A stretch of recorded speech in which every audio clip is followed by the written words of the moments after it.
So I believe that there must be a refocus into resolving the dispute in the Palestinian territories, both Gaza and West Bank. I know that you're very sad about the family being killed in West Bank, but Yes. I want to also share with you that such deaths will make the animosity and anger of the Palestinians and the Arabs and the Muslim community in general against Israel. And what is important is for all military forces to operate with restraint. I also want to share with you and Yes. with our readers that this conflict in Iran started because of historical challenges, but a milestone or a landmark event or a turning point of this event was the October 7th, 2023 Hamas-led brutal attack that killed 1,200 um, Israelis and foreign nationals, and also Hamas and its allies took 254 people as hostages. So it is so important to resolve Gaza and West Bank with the Board of Peace or any other entity, at least in parallel with the ongoing war. If there is no resolution to the Palestinian dispute, these conflicts will continue and it will rally more forces in support of terrorism and extremism. So, yes, thank you very much for taking us back to that as well, Professor Gunratna. And one thing that we know is how one thing that keeps echoing in my mind is the fact that earlier we saw Palestinian mother and Palestinian people cry out that, hey, this is going to escalate, this is going to come to you guys too. And we did not see that at that time, like when it started 2 years ago, and now I'm scared that this is actually happening. What's your take? Do you think that you also saw this situation escalate and fall out, and now we are all in this? It started as a local or a domestic conflict, as you mentioned very clearly. Then now it has become a regional conflict, the Middle East, Gulf and the Levant. And eventually it will even attract other partners and other players to participate. China is, of course, restrained. Russia is restrained. But there are many intelligence reports questioning whether China and Russia is supporting the fight. My view is that it is so important for the United States and the Western countries, the countries that have the capabilities to ensure that this conflict remains local or domestic and regional, and it doesn't spread, because if it spreads, it will lead to a greater conflict that will involve many actors and it will destabilize the entire world. So resolving this conflict at the nucleus, at the place of birth, and in the region is what is paramount. Yes, 100%. Great learning from you, Professor, as always. Thank you very much, Professor Gunratna, for joining us and sharing that insight with us. Now, moving on to Asia, tens of millions of Vietnamese have went to the polls today to elect 500 members of the National Assembly from a list of candidates almost exclusively fielded by the ruling Communist Party. The 5-yearly elections, in which nearly 73.5 million people registered voters, will also choose representatives for local councils, as they are one of the few nods to democratic practice in the tightly controlled one-party state, where the most powerful positions are decided by communist senior officials ahead of the vote. According to reports, nearly 93% of the 864 candidates running for the National Parliament are Communist Party members, while 7.5% are independents. The National Election Council has reported that down from 8.5% in 2021, leaving no doubt about the party will maintain its overwhelming dominance in the assembly. That's all we have time for. Keep watching NewsX World for more news updates from around the world.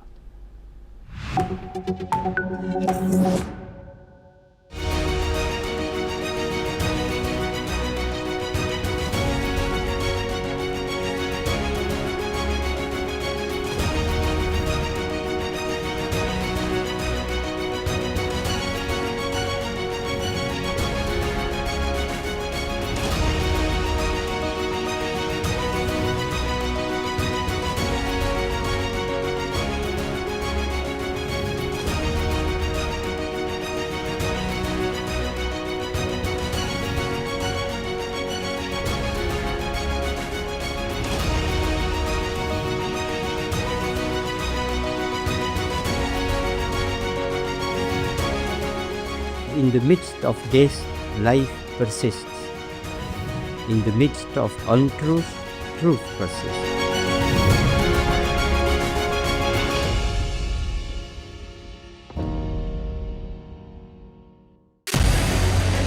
What we can do as the Interparliamentary Union to strengthen democracy, to promote human rights, to ensure that humanitarian law is respected.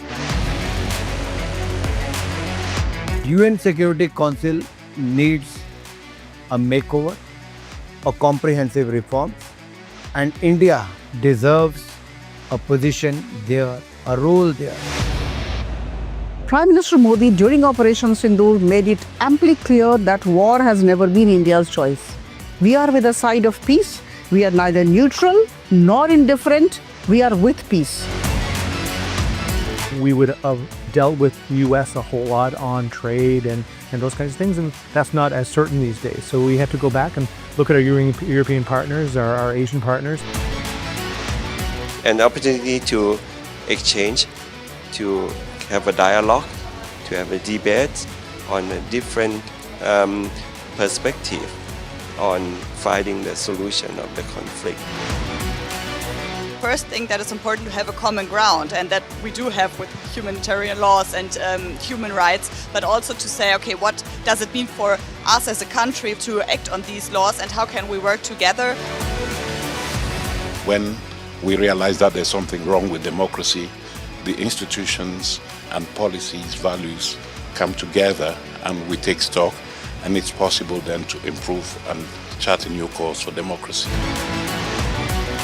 It's the people's right to self-determination, and if they want to be independent, they should be independent. We will not start a war against Greenland.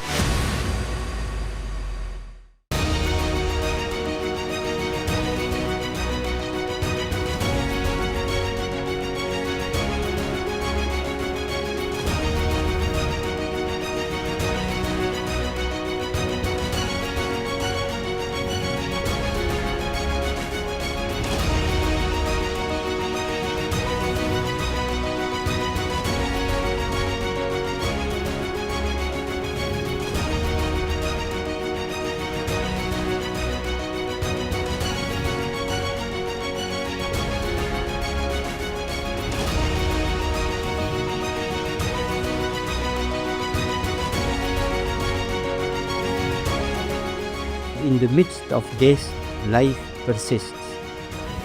In the midst of untruth, truth persists.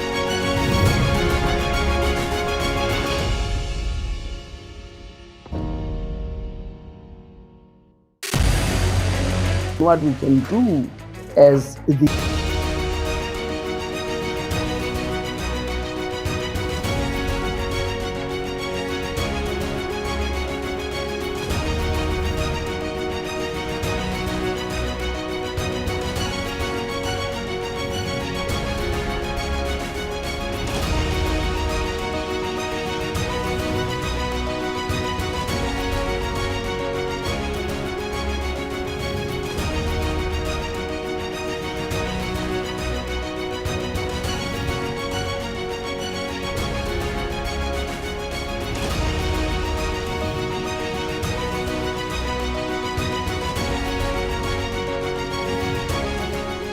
In the midst of this, life persists. In the midst of untruth, truth persists.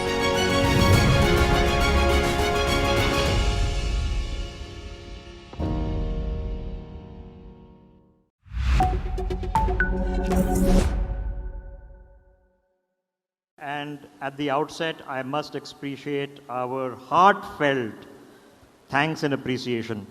Dr. Jitendra Singh is a person who understands where this country is going under the leadership of Prime Minister Modi, and the true practical, important necessity of finding solutions for Indian problems the Indian way. So much progress is being made, so much interesting things are happening, and so many of the scientific departments doing them are, of course, in the ministries that he leads. Dr. Jitendra Singh, welcome back to NXT 2026. Great to have you with us. Thank you very much. Sir, you know, we have the astronauts with us, and there's so much to talk about on the space sector, but you handle so many things, interesting developments, which not only our Indian audience, but our international audience must know about. In a practical sense, we have seen so many developments taking place in genetics, in genetic cures, treatments, preventative healthcare. Can you give us an understanding of the very exciting opportunities and research being done in India? At the outset, thank you, Rishabh. Thank you for this opportunity, and also I must compliment you for the second consecutive conclave, which is unique of its kind. I think you've introduced a new concept in organizing such meets, and it's earned a very spontaneous popularity among the stakeholders, so which is quite visible. So I have to compliment you before I say anything more.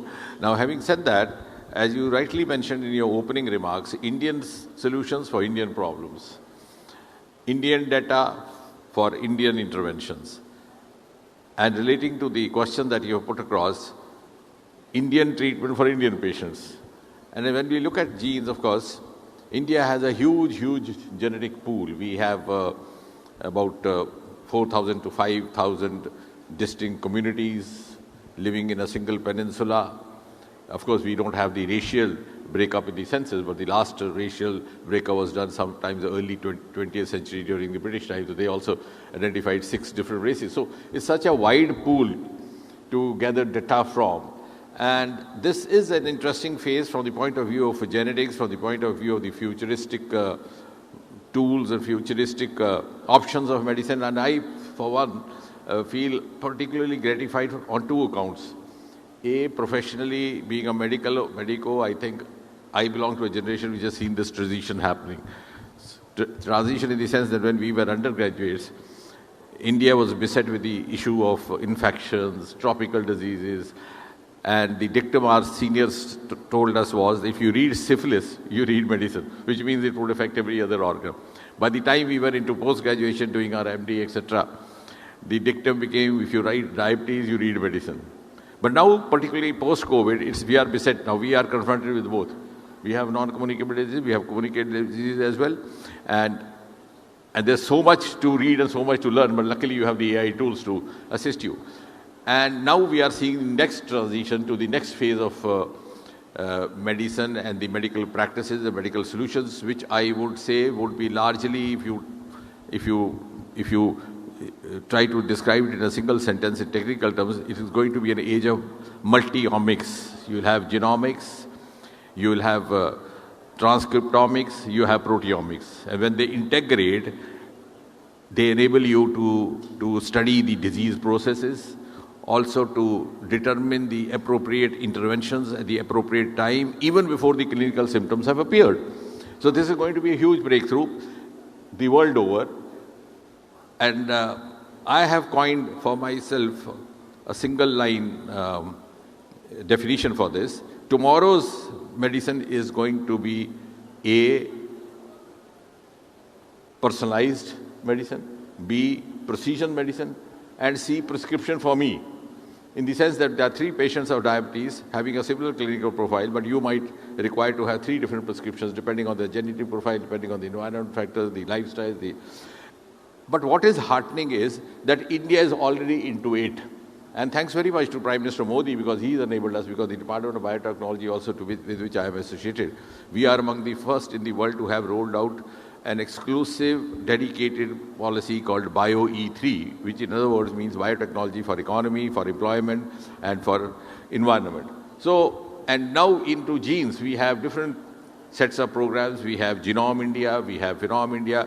You'll be glad to know we have already finished sequencing 10,000 Indian individuals drawn from different races, different communities. Our initial target is 1 million. We have already qualified in coming out as a preventive healthcare provider, for instance, and that gives me a particular gratification because India was never taken seriously for its healthcare practices. Even if somebody felt sick, they waited for 3-4 days for the divine blessing to happen. So if the patient survives, they would say Maa ka Ashirwad. If it doesn't survive, they would say Pichle Janam ka Karma. So they had their homemade placebos. But here we have now, we came out with the first ever DNA vaccine for COVID. Again, it was genetically driven. We have come out with papillovirus vaccine, which is useful in cervical cancer prevention, and a host of other vaccines now they are in the pipeline, with malaria, tuberculosis. So a country never taken seriously for even curative healthcare is now being hailed as a global leader in preventive healthcare. A. Secondly, if you talk of our success stories, I'll just cite one or two. One of them is hemophilia. We've already come out with a successful trial of therapeutic cure through genetic means of hemophilia, which is a bleeding disorder caused by the deficiency of clotting factor 8.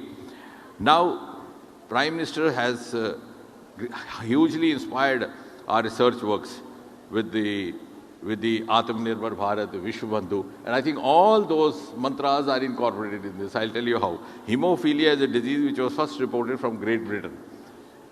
And it is said that one of the first victims was a cousin of Queen Victoria. So for a long time in the 19th century, also the early 20th century, it was also known as Queen's disease. But the remedy has come from tropics. Remedy has come from India. Similarly, sickle cell disease.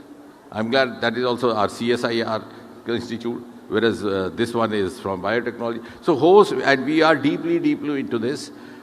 We have also now gone into space medicine. I think we are among the first in the world who have signed a proper MOU of the space with biotechnology, that is A, of the space department with AIMS Delhi.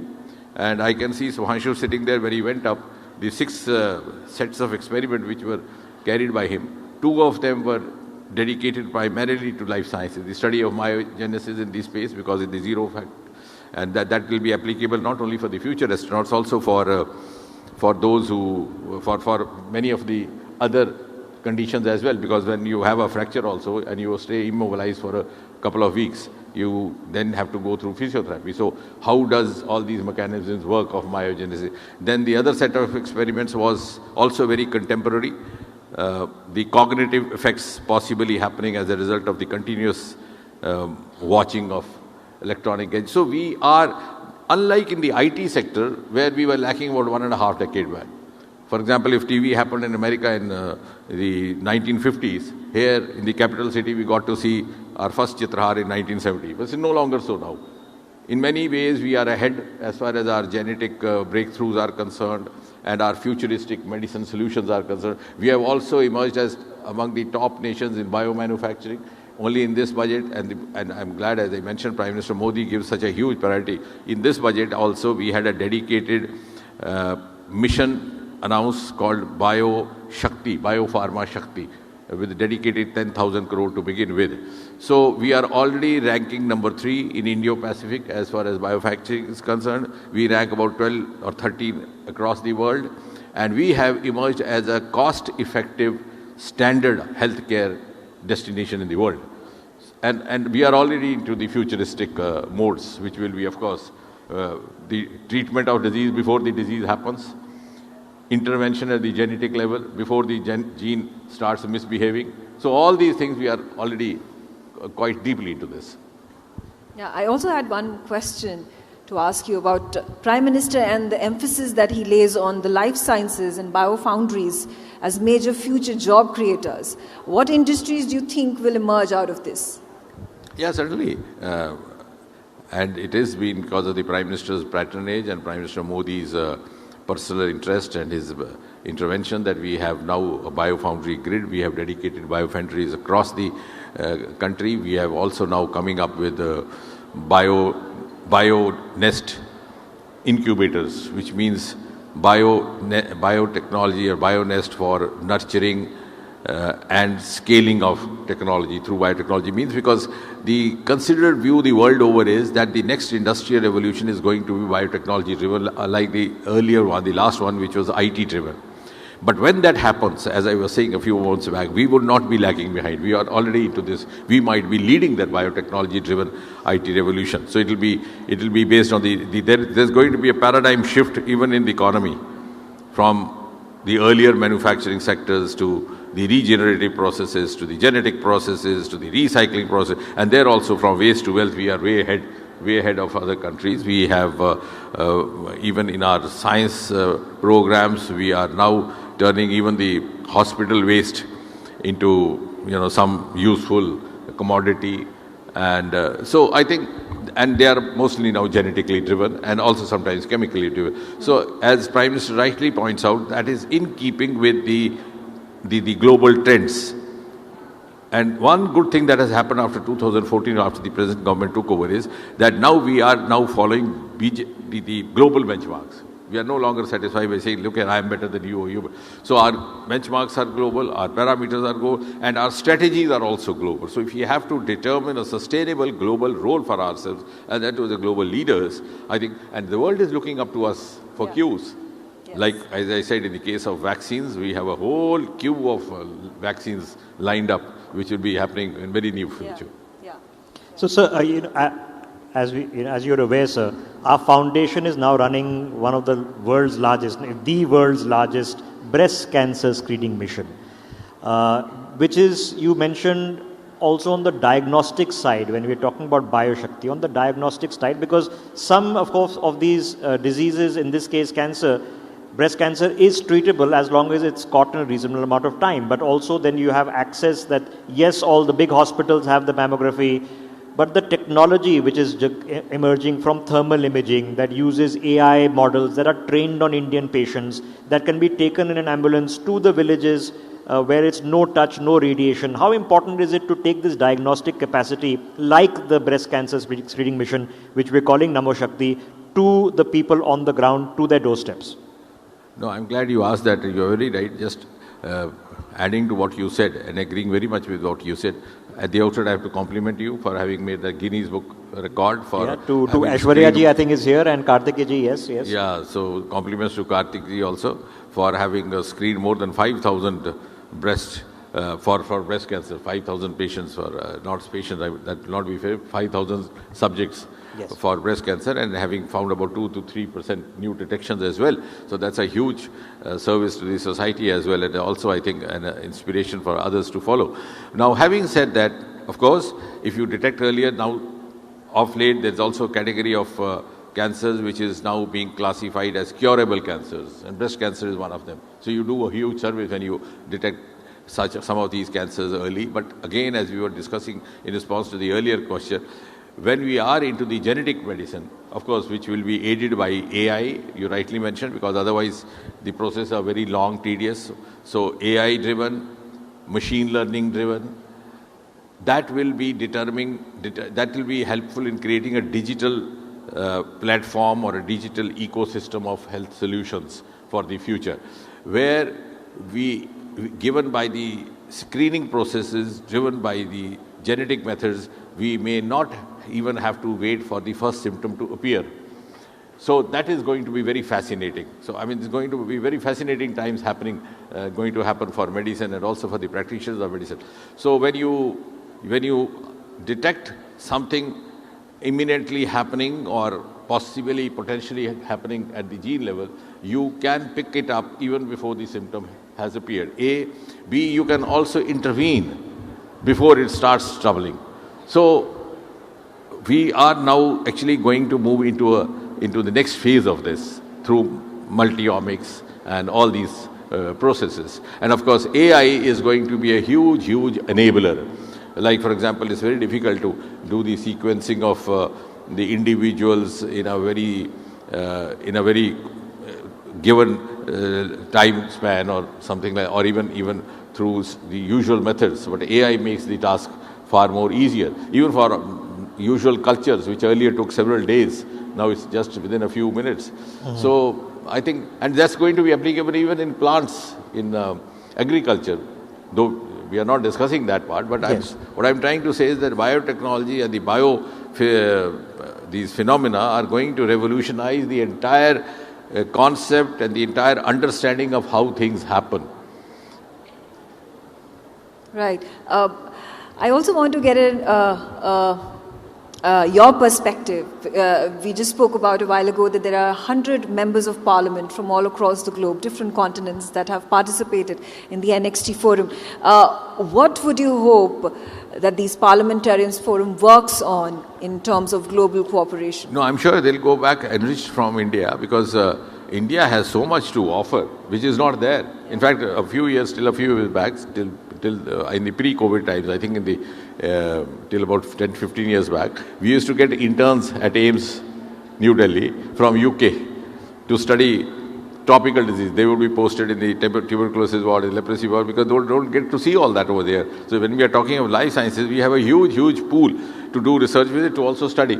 In fact, the other day there was a group of young medicos from one of the European countries. They just came to look me up and they said, we want to seek your guidance on what disease project should be undertaken. I said, you name a disease, I'll give you one. So India is a great, research lab for any subject. And I must compliment you for having constituted this forum of parliamentarians, which I was trying to go through, represent, I think, 3 or 4 continents. So I'm sure when they go back home, they'll be able to enrich their natives also from what they have picked up from India, the inputs that they have picked up from the subcontinent, and they would also be able to share this with their fellow parliamentarians in the house which they represent. So I think this is a great initiative and unique of its kind. That's an excellent idea. I know our time is limited and we have a lot of representatives to speak on the space sector. So before I let you go, sir, one last subject I want to touch upon. Yes. 1 second.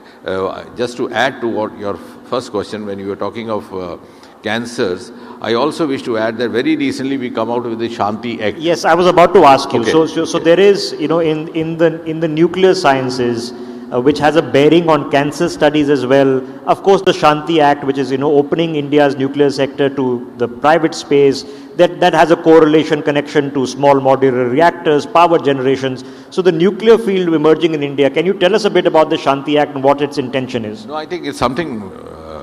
It's a huge breakthrough, something which nobody had even imagined till a few years ago, that India will open up its nuclear sector to private players. And I think the compliment and the credit goes to Prime Minister Modi, because he has the courage of conviction to break the taboos of the past, to take out-of-box decisions. Even the stakeholders never expected, even the private partners never expected that tomorrow they'll be expected to come forward and participate in our nuclear-related ventures. And there are very few countries in the world which have done so. So, through this act, as you rightly mentioned, the private sector, or shall I say in a larger sense, the non-government players will also be able to become partners, or as on their own indulge in setting up nuclear plants. But related to the questions that we were discussing earlier, one aspect which has gone slightly underreported in the media as far as the Shanti Act is concerned, that even the research in nuclear medicine has been opened up to the private players. We have a huge human resource. We have no dearth of talent. If we see the kind of research which is happening in Tata Memorial Center, the Cancer Center in Mumbai, or the Adyar Center in Chennai, it's amazing. And the Tata Center has recently come out with a remedy, again, nuclear medicine driven remedy for acute lymphoid leukemia, which is a sort of a blood cancer for children. Which is quite fatal. The mortality is very high. So that's a huge breakthrough. But of course, the constraint is that of the funds. So once we are opening up to the private players and we have a larger collaboration of the public-private sector, our capacities of conducting nuclear medicine research, particularly in relation to cancers and other diseases, is also going to scale up. They've also come out with a possible remedy for fatty liver, which is rampant in India now. Every third patient reporting in the hospital is said to be having fatty liver, just as till a few years ago it was said every third or fourth patient reporting in the hospital for any other symptom also has an underlying diabetes. So when we have the private involvement as well, we are suddenly going to scale up in a quantum leap.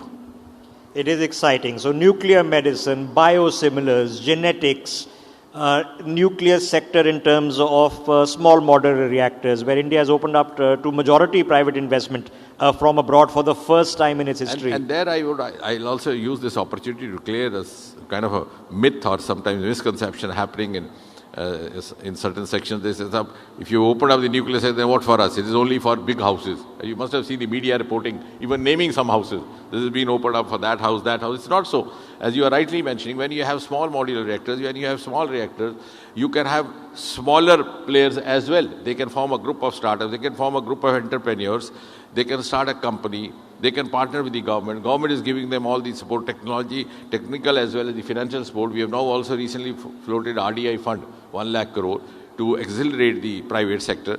So and the liability slab is also been,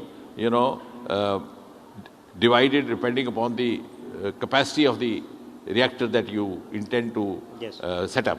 For a smaller reactor, the liability may be just 1,000 crore of rupees. For the larger one, larger. So it's not that the nuclear sector, if it's open up for private players, only the top big houses within the country or outside are going to benefit for it. Yes. It's going to be a huge source of employment, shall I say, or huge source of livelihood even for others. Yes, so the rationalization of the liability clause, which was a major impediment in the past for investment, which we haven't seen in 15 years in the nuclear sector. Dr. Jitendra Singh, we can have a conversation on so many subjects, but as always, sir, thank you for, thank you very sharing much. India's Thank you very story. much, and it's very fascinating discussing these futuristic themes. Thank you. Thank you. Pleasure, Rishabh. pleasure was all ours. Thank you for having Thank you us. very much for joining us.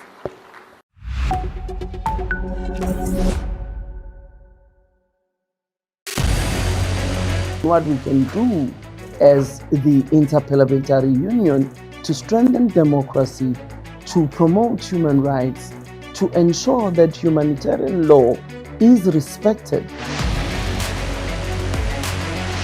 UN Security Council needs a makeover, a comprehensive reform, and India deserves a position there, a role there.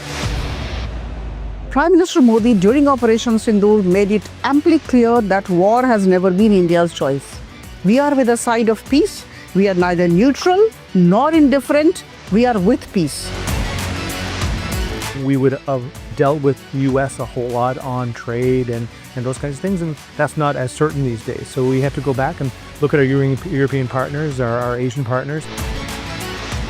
An opportunity to exchange, to have a dialogue, to have a debate on a different perspective on finding the solution of the conflict. First thing that is important to have a common ground, and that we do have with humanitarian laws and human rights, but also to say, okay, what does it mean for us as a country to act on these laws, and how can we work together? When we realize that there's something wrong with democracy, the institutions and policies, values come together and we take stock, and it's possible then to improve and chart a new course for democracy. It's the people's right to self-determination, and if they want to be independent, they should be independent. We will not start a war against Greenland.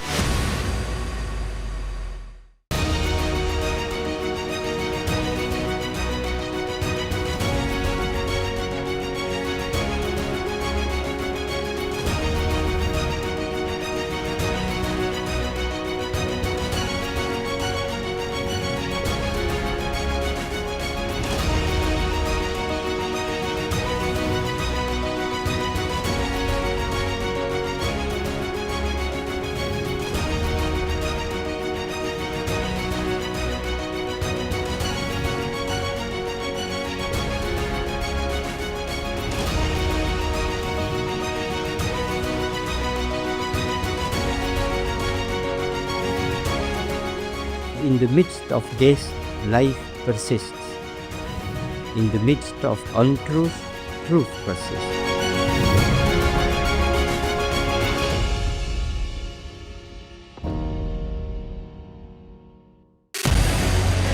What we can do as the Interparliamentary Union to strengthen democracy, to promote human rights, to ensure that humanitarian law is respected.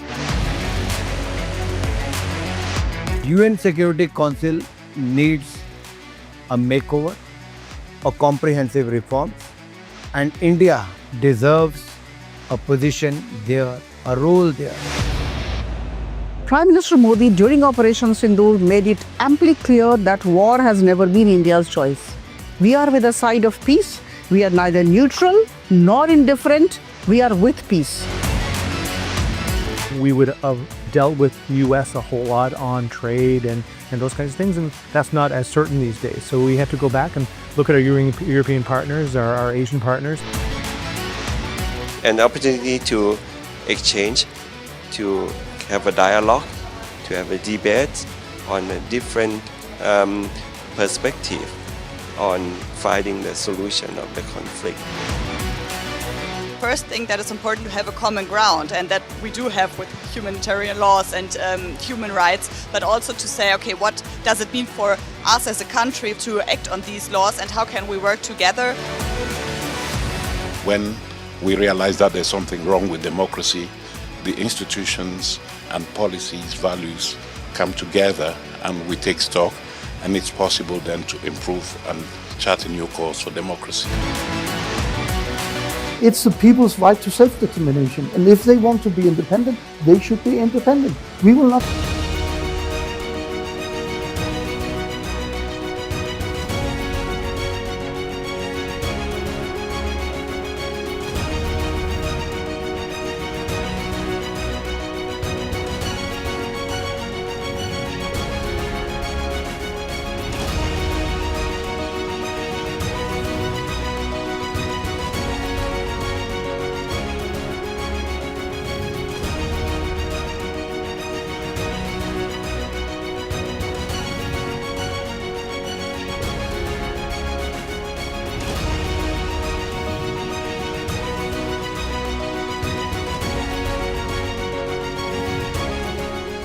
In the midst of death, life persists.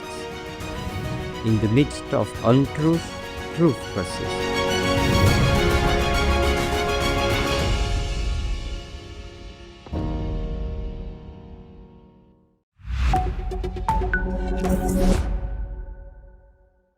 Member of Parliament from Sri Lanka, Mr. Rajakaruna. Welcome on the stage, sir. Round of applause for Mr. Harshana Rajakaruna.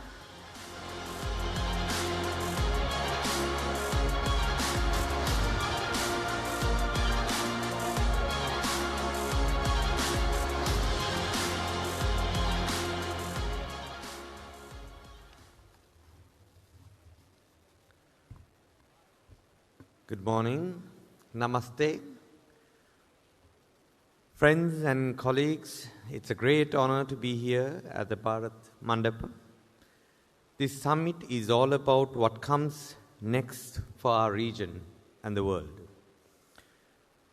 When we think about the future, there is nothing more important than how we teach and protect our children. In Sri Lanka, we have a very proud history of education, of free education. Over 80 years ago, a visionary leader named C.W.W. Kannangara fought to establish free education for every child.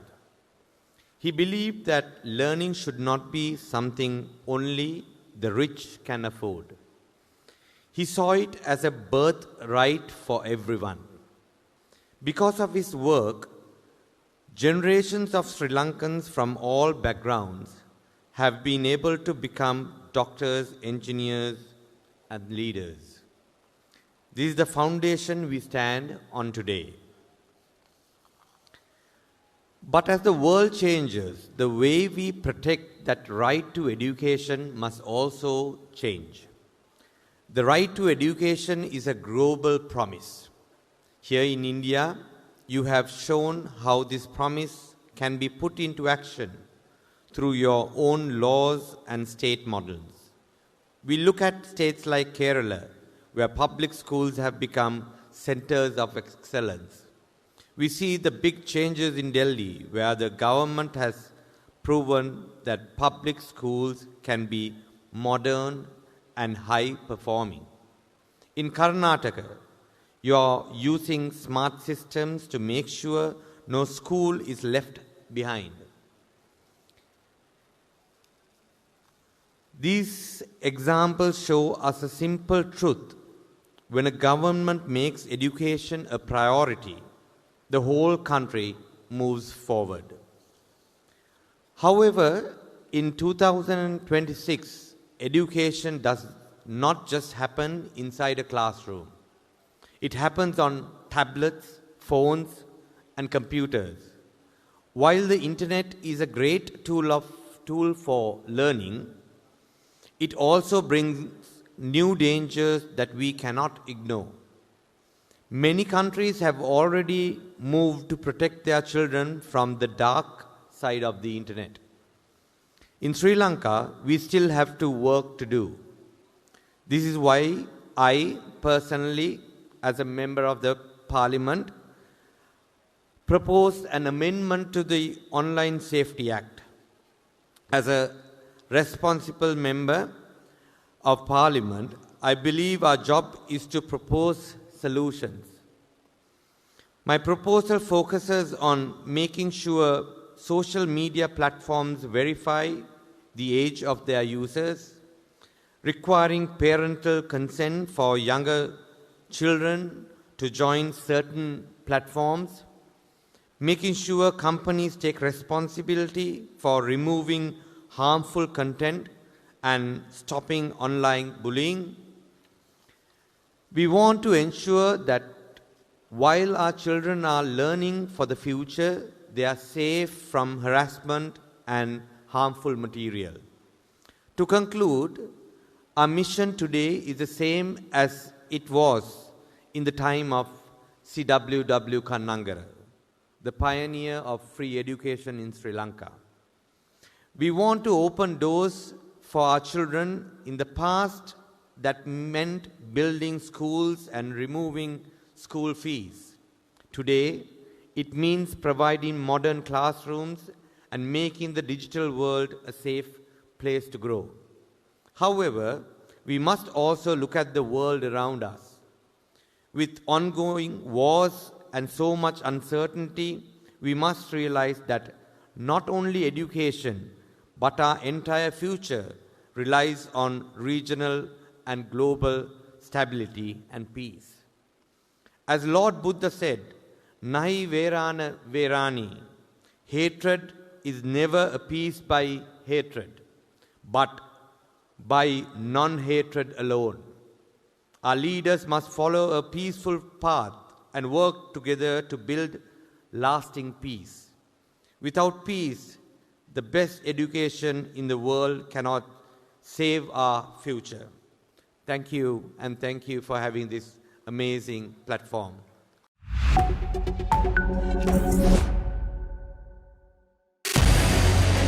What we can do as the Interparliamentary Union to strengthen democracy, to promote human rights, to ensure that humanitarian law is respected.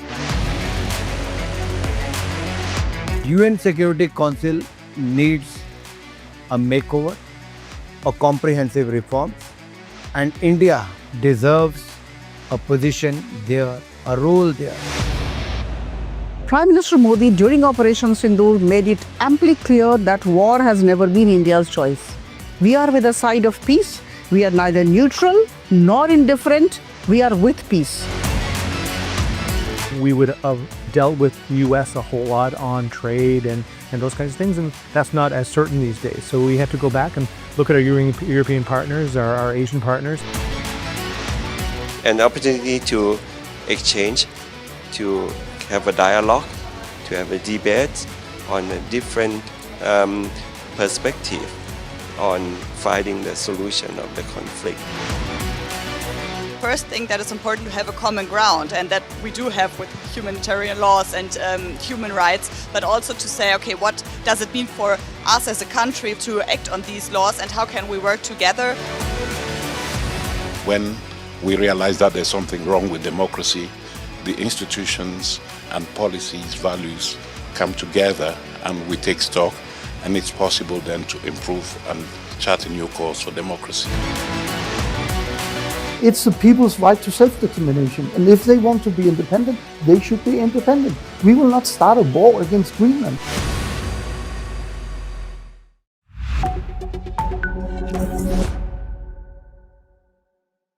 Thank you, Uday. It was always a pleasure to be sitting in conversation with Piyushji. Piyushji, I love having the policy conversations, the technical conversations with you, and perhaps this is the perfect podium to have those conversations.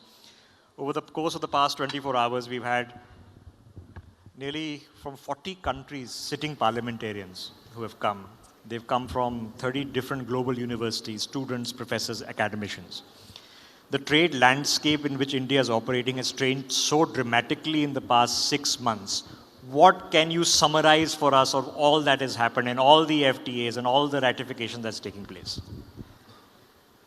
Well, I think it's great to be a part of this international engagement that you've put together, Rishabh. Congratulations.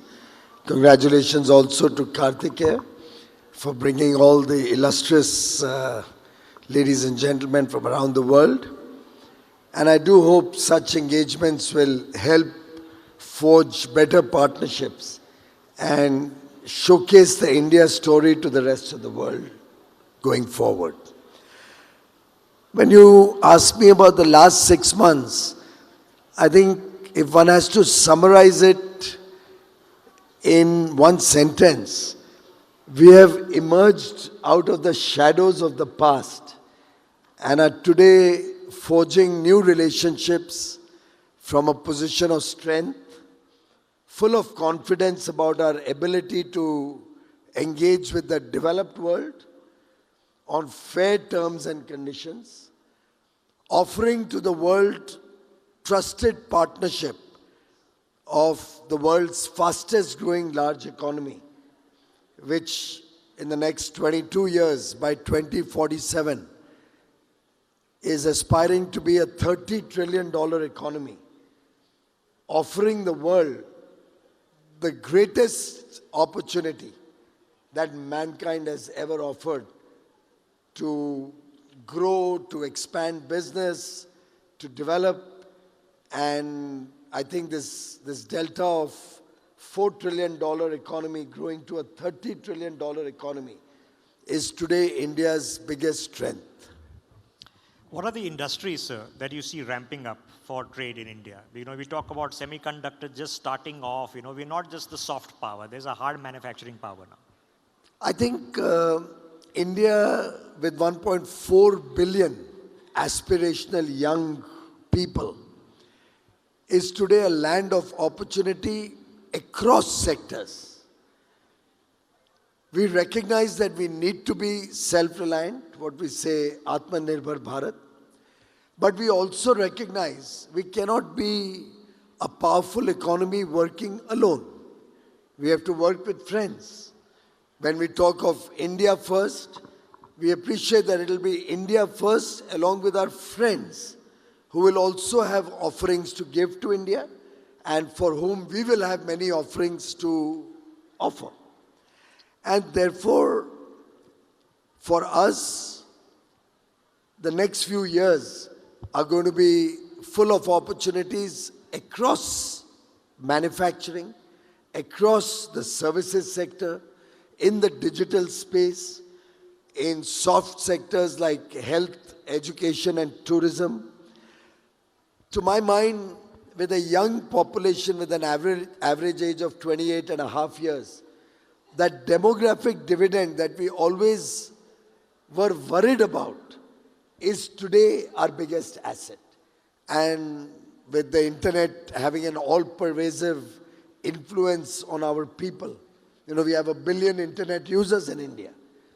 We have probably the second largest users of ChatGPT, showing the growing engagement with newer technologies that our youth are actively involved in. Clearly shows that this young aspirational India is seeing what's happening around the world today, wishes to have a better quality of life for themselves and their families, and that is what drives India and powers India to this fast growth that we are seeing. I have a question for you. When talking about ease of doing business, ease of living, and we're talking about Atmanirbhar Bharat, how are they related and what efforts are underway? When Honorable Prime Minister talks of ease of doing business or ease of living, he very clearly recognizes that we have, over the years, built up a lot of baggage which is unnecessary in the lives of the common man, the lives of small businesses. Of course, we inherited a British ecosystem where the bureaucracy was pretty much all-pervasive. They left behind several laws, rules, regulations, compliances, processes, procedures, which are not conducive to doing business with ease. There were complications for minor misdemeanors. You could be hauled up in court. Jail sentences were prescribed for very small mistakes one may do. It was almost a threatening relationship or an adversarial relationship between the stakeholders and the government. Some of it also relates to the fact that we were under colonial rule. We were subjects of the British Empire. And therefore they had to keep us under a constant fear. Or also there was a trust deficit between the citizens of India and the then colonial rulers. What Prime Minister Modi is doing is dismantling all these barriers to comfortable life, to doing business without fear or favor. And towards that end, we are in a journey where we are reducing compliances, eliminating many parts of law which provide for criminal action for small misdemeanors. We are simplifying processes, procedures. We are making the life of business easier. We're making the life of the common man easier. Let me share one small example. It was small enough for the government to implement, but had a transformational impact on the lives of the people of India. Very earlier on in 2014, when Prime Minister Modi became the Prime Minister and our government came in, one of the earliest decisions was to eliminate the requirement to get a notary public, to certify a Xerox of an original document. Now, at that point of time, I think all of us were much used to going to a notary public, paying him, I think it used to cost 25 rupees or 20 rupees. He would put a rubber stamp and sign, saying that, yes, this is a photocopy of the original document. Look at the cumbersome nature of getting a certification for something which you are submitting to any government department. Prime Minister Modi eliminated that and said, I trust the people of India. If they are signing and certifying a document and saying it is a Xerox of the original, I trust the citizen of India. Now it seems to be such a small thing, but can you imagine billions, seriously, billions of documents needed to be notarized for day-to-day working, for many licenses, for, you go for a driving license, you got to submit documents. You go for a ration or for an income tax number or anywhere you go, you need to submit documents. And that meant so much paperwork was added, so much effort was added. A small step like that actually has saved billions of man hours and a lot of money of our common citizens and a lot of unnecessary hardship. Piyushji, I want to come back to the big subject because the talk of the town for the past 6 months, as I mentioned, has been the trade deals. The UK-India, you've had EU-India, which I know still needs to be ratified and it'll be accelerated because the political will is there. When do you see the impact of this? Because obviously a trade deal is signed, then the companies have to come and then actually have to sell goods. When do you see a trade volume impact really hitting? Well, I got a little late coming in here because I had a call with my UK counterpart. And amongst the various things we discussed, one was the operationalizing or bringing into effect the UK-India trade deal. Now, Rishabh, I don't know if you're aware that in the past, any trade deal that the UK has entered into has taken years to ratify. They have a very, very elaborate process there. Procedure is cumbersome, goes through both houses of parliament with a lot of opposition and a lot of problems before any trade deal comes into effect. The people of India and the people of UK are so committed to this deal and it's so complementary in nature. It helps both economies.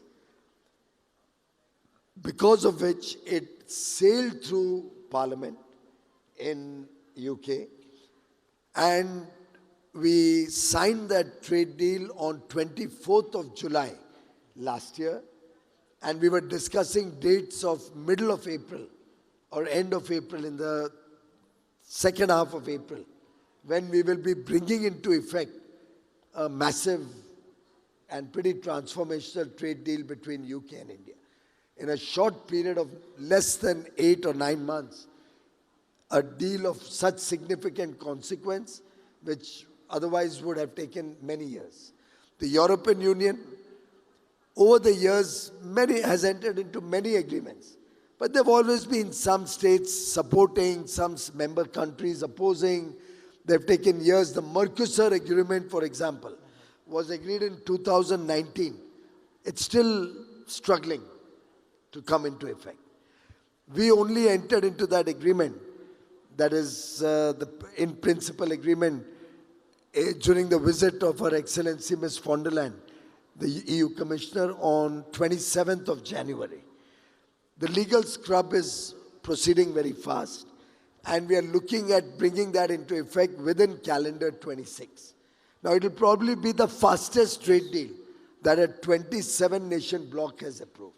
It only goes to show that India today is the flavor of developed countries who look at India as a trusted partner, who want to have India in their supply chains, who are looking at India as a partner with whom they would like to share technologies, they'd like to build their manufacturing base in India, because Indians are extremely talented, very skilled workforce is available, young people in India.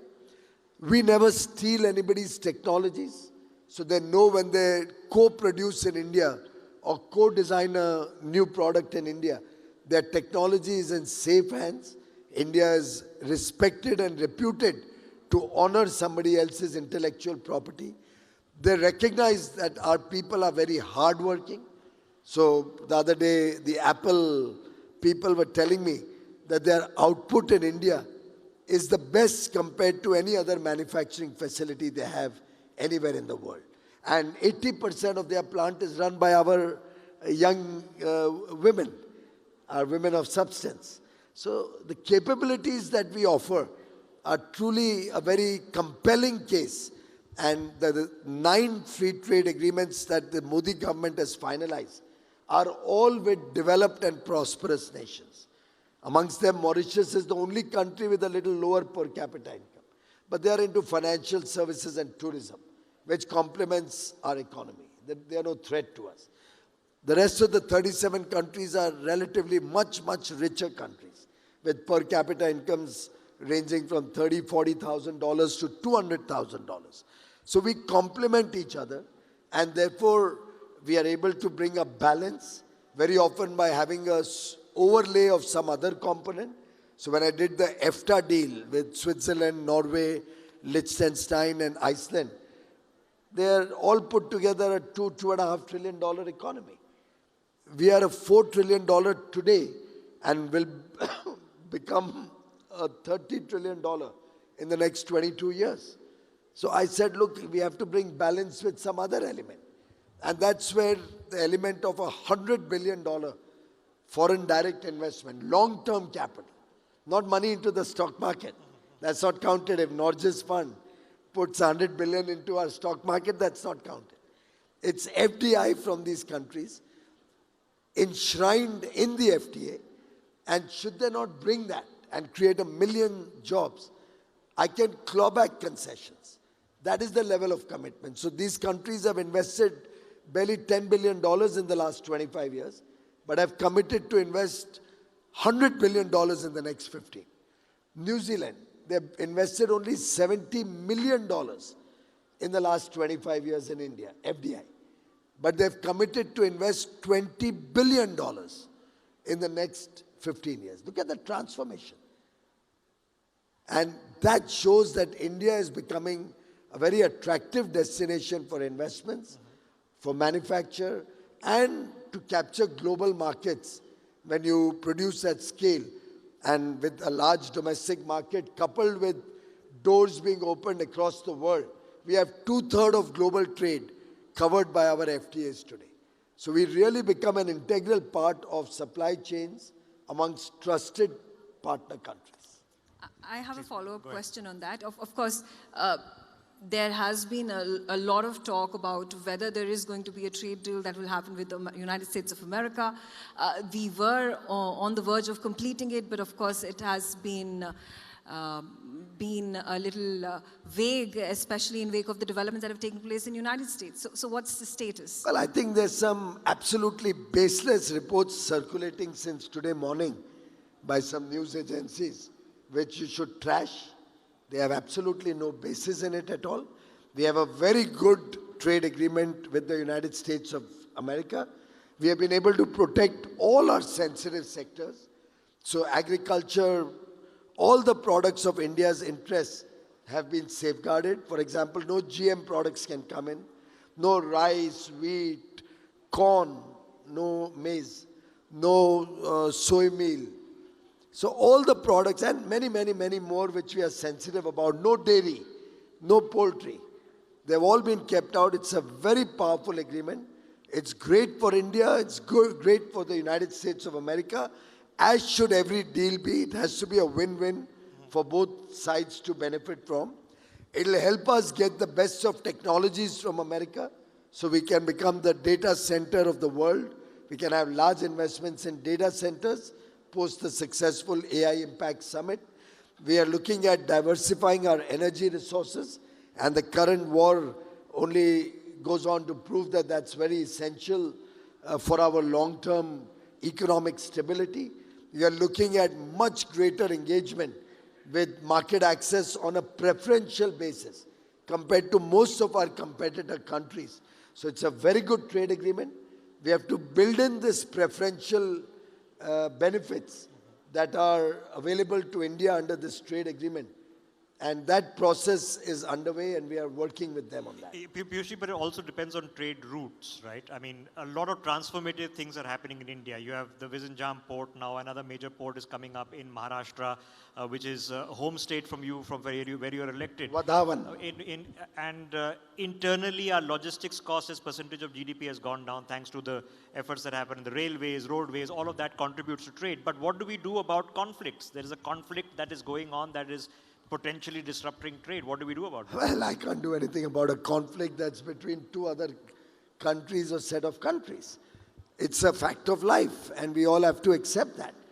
But India has shown resilience in the face of the biggest of challenges in the past, and we will continue to be resilient in the face of any challenges that conflicts throw up or problems around the world throw up.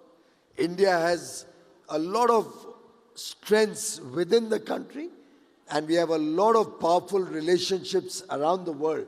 And I'm very, very confident that under Prime Minister Modi's leadership, India will emerge from the current international problem, not of our making, stronger and better. Okay, quickly, sir, before I know we're short on time.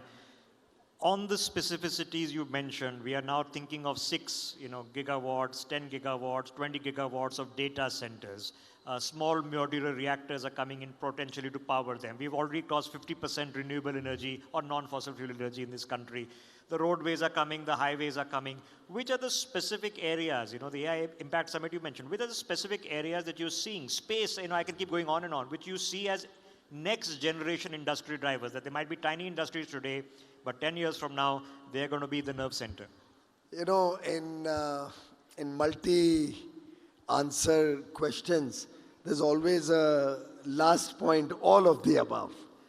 I think you've listed out several sectors which will all have significant relevance for India in the future. Just think about it. 1.4 billion dreams have to be met. A $4 trillion economy is going to grow to a $30 trillion economy. So every element of our economy has tremendous potential to grow. If data centers come in, and you're right, we are aspiring at least $200 billion investment in the next 5 years in data centers alone. which could mean anywhere between 15 and 20 gigawatt of data centers. But why do the data centers find India a great place to do business? Because Prime Minister Modi, when he came in 2014, had the sagacity to convert several regional grids in India into one national grid. Now that we have one national grid, which is upward of 530 gigawatt today, and expected to grow probably to 1,000 gigawatt in the next 7 years, you now have a very powerful grid which can handle the spurts of power that are bound to happen in a data center. Now, not many countries in the world will have such a big grid, interconnected grid.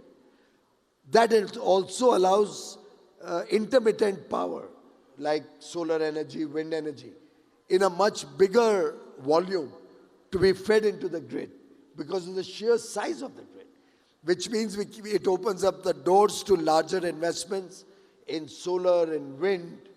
We are, of course, looking at green energy through green hydrogen or green ammonia, or to power our future needs, or nuclear power to further our future decarbonization efforts.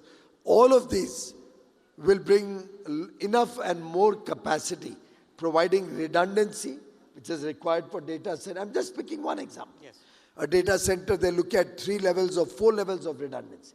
All data center companies are looking for green power to power them. And energy costs in India is amongst the lowest in the world, as are data costs. So and as is real estate cost.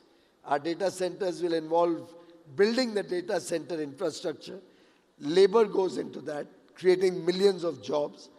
It will involve investing heavily in renewable energy, again creating millions of jobs. All of this giving us data centers where large amount of foreign exchange will come in and investments will come into India. Finally, they will provide service, cloud service or other processing service to the rest of the world, earning us large amounts of foreign exchange in India. In fact, very often I get amused at some of the people who don't realize that how Prime Minister Modi thinks in a very holistic manner. Whenever he plans something, it's not a linear thinking. It's a multi-dimensional plan that he builds up. So it's not just about data centers getting tax benefits up to 2047 when foreign companies invest in India to provide cloud services internationally. It's a very holistic vision which will seed millions of jobs, provide employment to our young men and women, provide opportunity to our innovators who will also be needing data, earn us large amounts of foreign exchange either as initial investment in data centers, in the related infrastructure, in power transmission lines, in green energy. So the investment will not be the 200 billion in data centers, probably be $500 billion in green energy and data centers and all of them put together. Create millions of jobs in the whole ecosystem, right from construction up to green energy and then managing the show. And then continue to earn us foreign exchange through provision of services. Encourage our innovators and startup ecosystem, for which we are also providing $12 billion through our RDIF fund or the startup fund of funds. That $12 billion in India is equivalent to spending $150 billion in Europe or Switzerland or America, because our costs of innovation are much lower. Coupled with the private sector funding and the academia, the powerful IITs and all that we have, we are looking at $500 billion of innovation in the next few years, being seeded by $12 billion of RDIF funds. We'll be doing an equivalent of $500 billion innovation being done in Europe or America. So it's the thinking in the Modi government is never ever unidimensional. It's always multidimensional. Well, you made it very, very exciting, and it's certainly exciting times. Piyush Goyal, as always, sir, thank you for your time and giving us so much energy and detail late into the evening. I know you have a flight to catch. Thank you very much for being with us on Thank you very much, Rishabh. Thank you, ma'am. Thank you so much for joining us there. Piyush Goyal ji, Union Commerce and Industry Minister.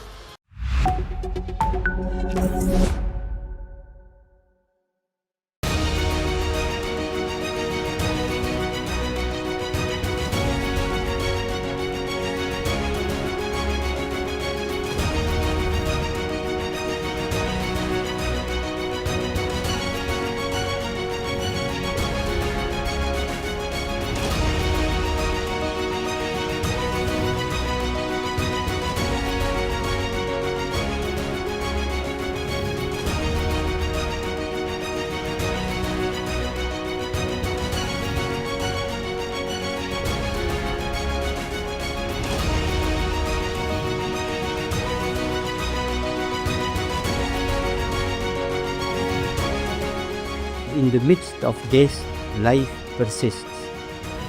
In the midst of untruth, truth persists.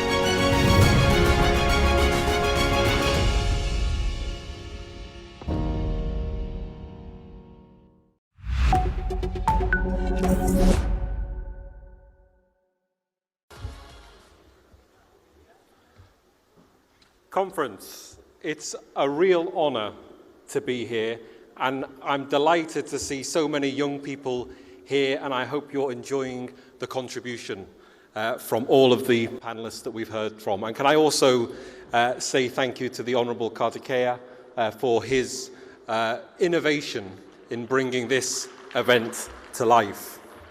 I'm a Labour politician from the United Kingdom. I'm going to give a political speech, and I hope you'll forgive me for that. And I want to tell you a little bit of a personal story, because my father worked on the docks in Liverpool, and I'm from a working class family. He was a shop steward, a union man, a man who believed in the dignity of work, that it was worth protecting even at personal cost. And my experience as a young boy was when my father was pushed out of work because of industrial action. He never stopped believing that work and the dignity of work had a place in his life and in the world.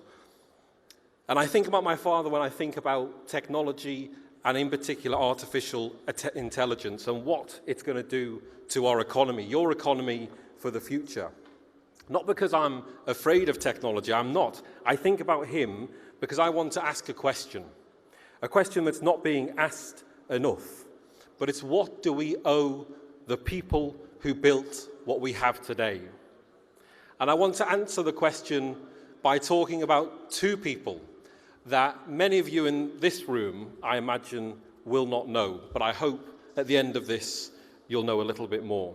The first is a man called Ernest Bevin. He left school at the age of 10. He grew up in the countryside of Somerset in the United Kingdom with nothing. No money, no connections, no education. He built the Transport and General Workers Union into the most powerful labour union in British history. And he became Winston Churchill's Minister of Labour during the Second World War, putting the entire British economy on a war footing. And after the war, as Foreign Secretary, he helped design the world order, the international world order. He was one of the architects of NATO.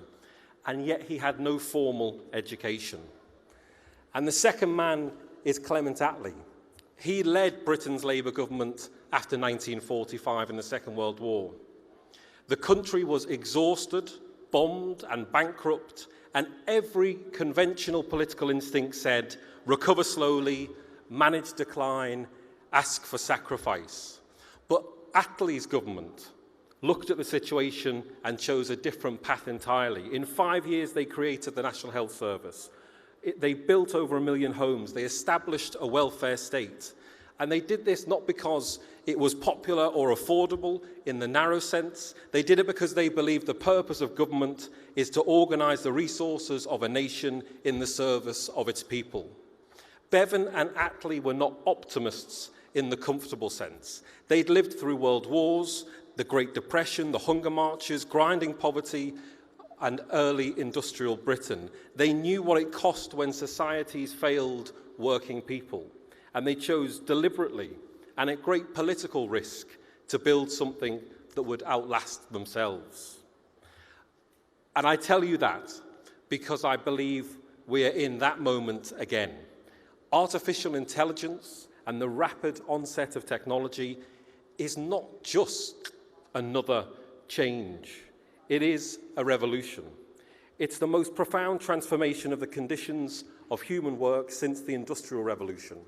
The OECD estimates that 27% of jobs in wealthy nations are at risk of automation. The IMF puts 40% of jobs in play worldwide. The World Economic Forum projects a net global loss of 14 million jobs by 2027. These numbers are already arriving in specific, visible ways.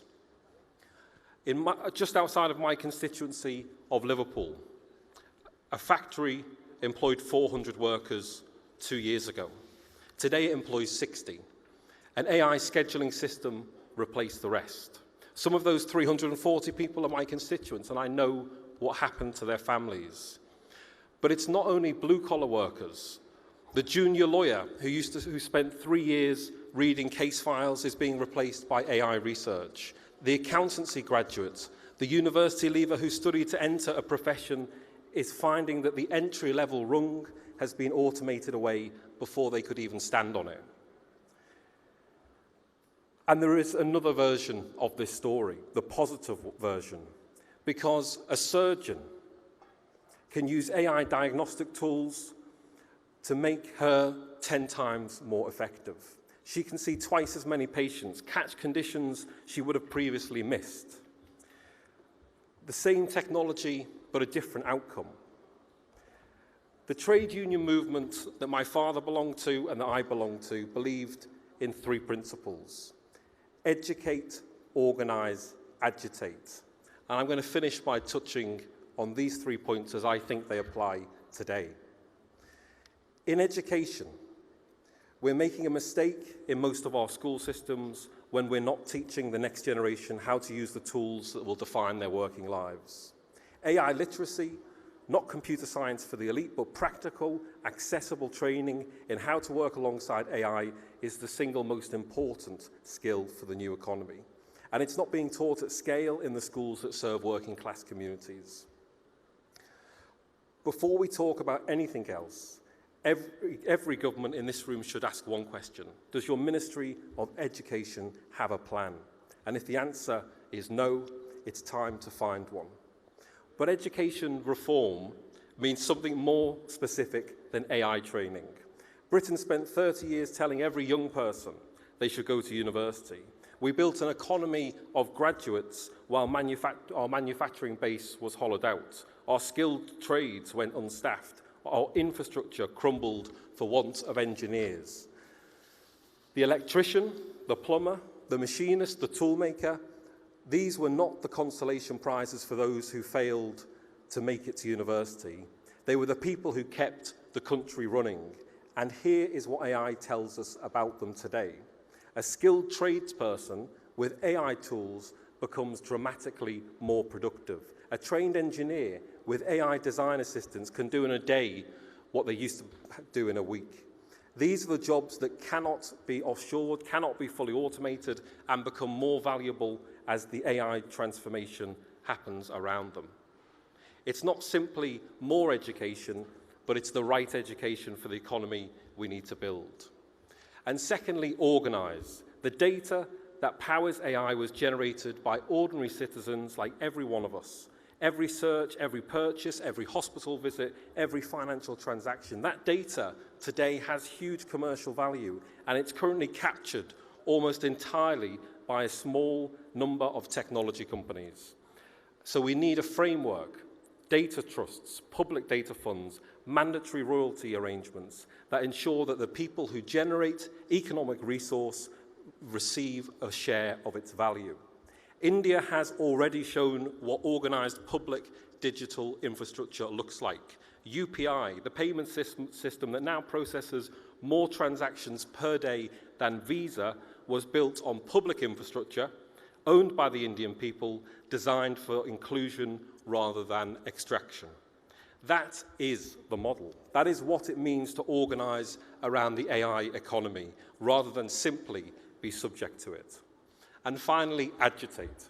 No matter how much the economy changes, there must be a floor below which no worker falls, not just in income, but in security, in dignity, and the sense of being valued. That means stronger employment rights, not weaker ones. It means portable benefits that follow workers across jobs and platforms. And it means unions that can represent gig workers and platform workers as well as employees. And it means governments that are willing to say plainly that the productivity gains from AI must be shared, not accumulated at the top, while the people who generated the underlying data receive nothing in return. So agitation, in the trade union sense, means refusing to accept that this is all inevitable. And I believe the way we respond to AI will determine whether our generation passes the test that our previous leaders met. In 1945, Attlee's government was asked, what do we owe to the people who won this war, who built this country, who gave everything? And the answer was the NHS, 1 million homes, a welfare state, a commitment that no one who works and contributes should be abandoned. It wasn't a modest answer. It was not a convenient answer, but it was the right one. And the AI economy is asking us the same question about the generations of today. What do we owe to the warehouse worker whose job has been automated, to the accountancy graduate who cannot find her entry-level role, to the young engineer in Bangalore, Lagos or Liverpool who is brilliant and willing but cannot find work because the system has changed faster than the institutions that were supposed to protect them? Bevan and Attlee answered their version of this question with everything that they had. The question for every person in this room is, can we answer our question today? Because AI will not decide the future of work, politics will. The question is whether the politics of today is quite up to that moment. Thank you very much for listening. I appreciate your attention. Thank you.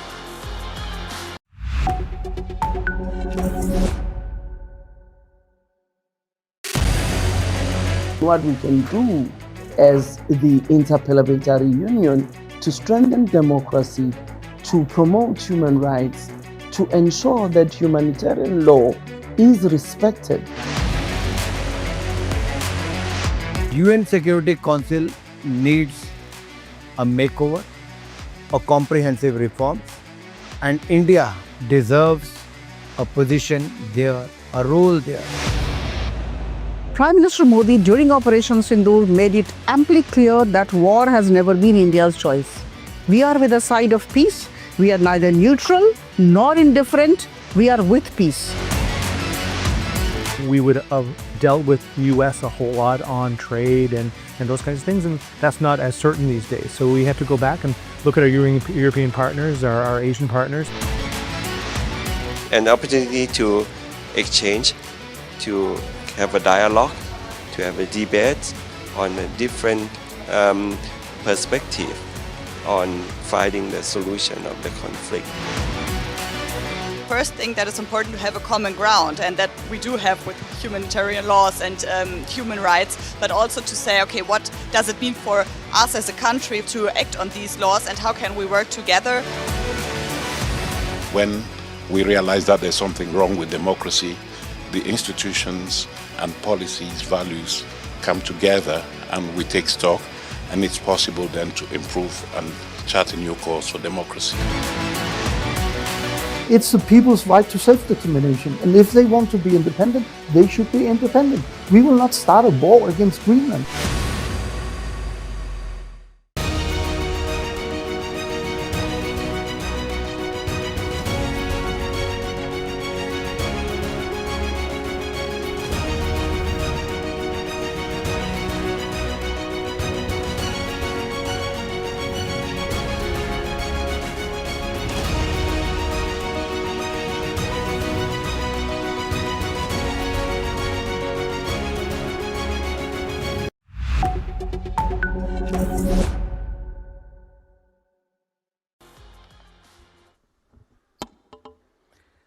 Good evening. Namaste. Your Excellencies, colleagues, friends, students, and friends of India. Ms. Sharma, thank you very much for organizing a wonderful summit, and congratulations to your team. So when you talk about sea trade and transshipment, I would like to take your mind to the history. Very interesting topic. Our human race is about, I think, 250,000, 300,000 history. Written history is about 10,000. And sea trade is about 3,800 years. And I would like to ask a question from you. When you talk about history, Sea trade originated from a country. Can I ask you which country? A wild guess. Vineet, my friend, sea trade, where it started from, 300, 800 years ago. India, like many other things. South India, it started through South India, taking cinnamon, pepper. It was called the incense route. Hugging the Indian coast, it went to Arabian Peninsula. And they didn't use the Red Sea, they used the land, they must have used camels. 1800 BC, before Christ. And they went to Petra, modern day Jordan or Israel. And they made it, that's Petra, the trading center. And today is also, it's very important now, Israel is the main focus. And during that time also, it had been very important, Mediterranean Sea. So from there, Egypt, Mesopotamia, that's Iraq, started trading. And then 300 BC, Alexander the Great conquered Alexandria. And that became the first warehouse in the world. Started trading from the Mediterranean Sea to the Indian Ocean. Spices were taken. And then Cleopatra's death in 30 BC, before Christ, just before Christ. And Roman Empire started expanding. And they came through Nile, came to a very important place, Axum. That was part of Egypt. They were champions of navigation. So Roman used that technology and started conquering around the world. And 250 AD, they made Constantinople the capital and started trading from the Mediterranean Sea to the Indian Ocean. It's flourished. Normally, it happens with conquering, the trade also takes place. 700 AD, pepper, silk, porcelain from China. And China started also trading. In 200 BC, they started trading tea for horses to Kazakhstan and that area. And then they started, for the first time, they traded with the horses. They started trading silk. They were very protective about silk, but they started for the first time trading silk. So the silk route started to the Arabic Peninsula. And then in 800 AD, Arabs started conquering vast areas in the Middle Asia. And they started manufacturing carpets, horses. And in 1000 AD, Europe, wood, honey, slaves. And slaves became one of the main commodities traded through sea routes. For a long time, slave trade was one of the main trading commodities up to, I think, 1800 AD, and it was abolished. And 1100 Crusade war started, and Romans started championing navigation.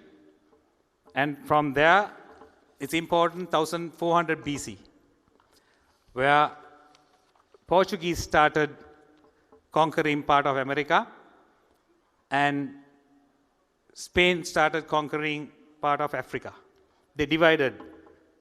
They told Portuguese to go towards America, and the Spanish to go towards Africa. Then they started trading cocoa. Cocoa, chocolate was one of the famous commodities during that time. Slavery. And potatoes were found in South America. Chili, tomatoes. So these were traded.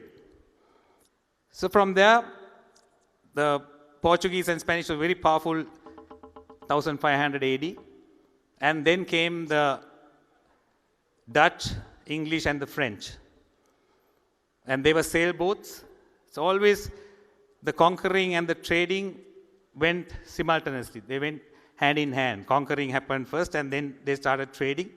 And they started improving navigation as well.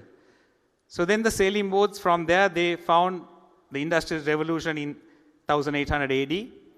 Then the steam machine came, steam boats. So with the steam boats, British became very powerful. And they conquered almost half the world. And from there, we come to the present day. And next slide, please. Next one. This is during 1515th and 16th century, when Portuguese and the Europeans were very powerful. And the modern day roots. The next slide, please.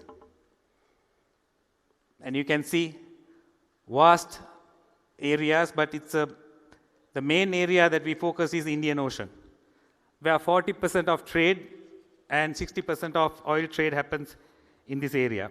Next slide, please. So you can see in this small area, 38 countries, 44% world surface area, 65% world population, 62% world GDP, 46% world merchandise trade, 55% world container trade, 70% shipborne energy transport. So in such a small area, 65% world population and 62% world GDP. And you can imagine India is growing at 7.2. Sri Lanka is lagging behind, but we have brilliant potential to grow at 7.2, 7.5 with a benevolent leadership from our part of the world. And other countries also has potential, Pakistan, Bangladesh and other countries. So this population is our asset actually. A lot of European countries, Western countries are suffering because of the lack of population.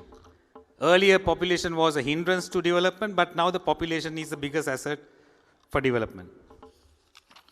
Next slide, please. And if you see the shipping, how it's taking place, billion tons, 2030, I'll come to 2025, it's about 68,000 billion tons. By 2030, 72,000. 2040, 78,000. 2050, 80,000. And you can see it's growing fast, but there's a dip also.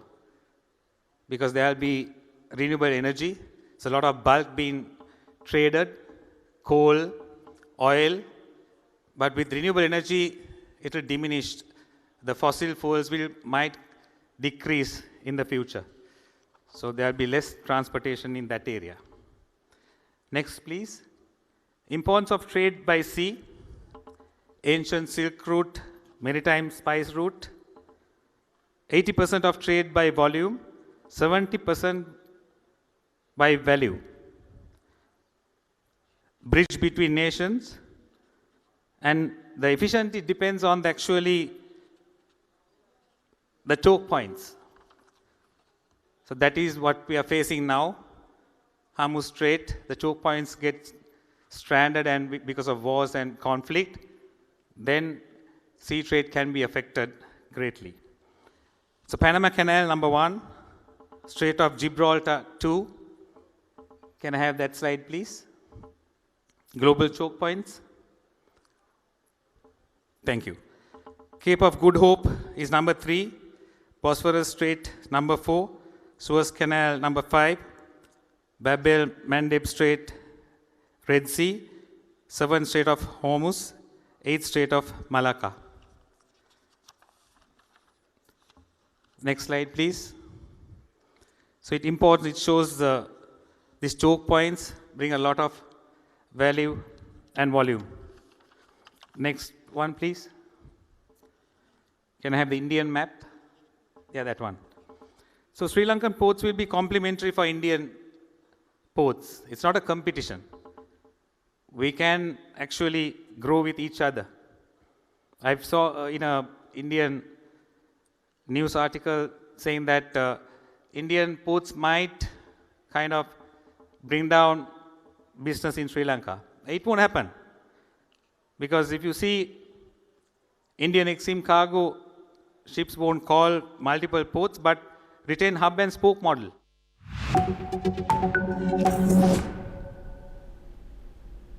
Hello and welcome. I'm Sima Katauka and you're watching the World Report on News X World.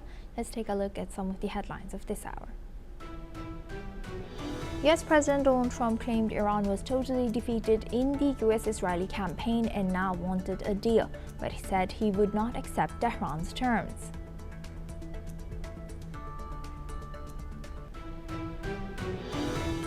Iran's Islamic Revolutionary Guard Corps vowed to pursue and kill Israeli Prime Minister Benjamin Netanyahu, calling him a child-killing criminal as the war with Israel and the United States intensifies.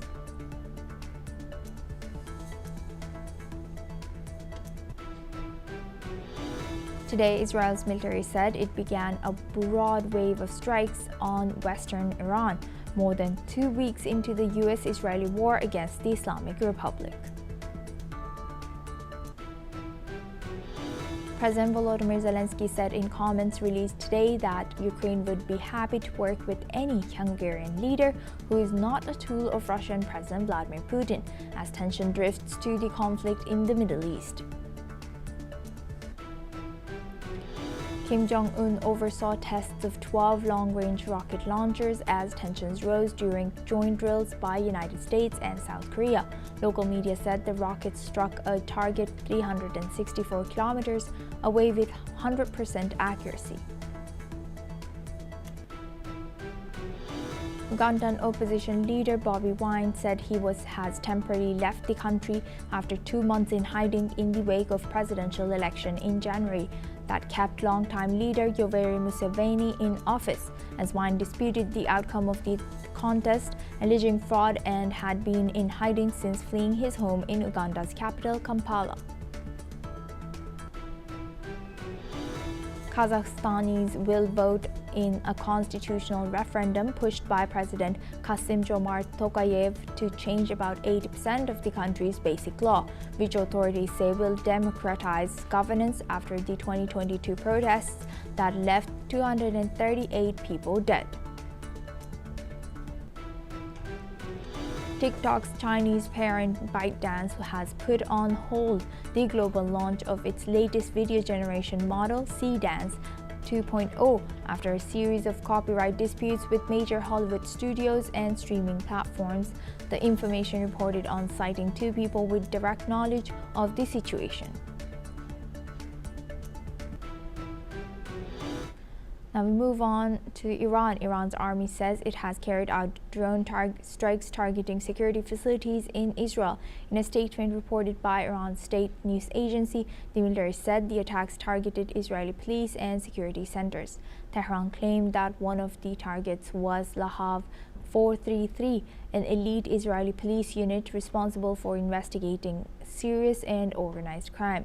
Iran has also said its drone struck the Gilad satellite communications facility. The Iranian army has described the operation as a series of powerful drone attacks against what it called security centers of the Israeli government. However, there has been no immediate confirmation from Israeli authorities about the extent of the damage or the impact of these strikes. The claim comes as tensions between Iran and Israel continue to escalate amid the wider regional conflict. Now we welcome retired Major General Dr. Rajan Kochhar. He's a senior strategic and international leader affairs expert, joins us live from New Delhi. Thank you very much, Major General Dr. Kochhar, for joining us again. Good to see you. Now, thank you. Major General, what are we to make of this situation where, both of them have been making bold statements of their analysis, or saying that we have attacked this, we have destroyed this, and also while US also says that Iran is no match to them. What's your take? What's your analysis? Thank you so much. In a war zone, these type of claims are very normal, because each opposing side will try to show to the world that he's winning the war.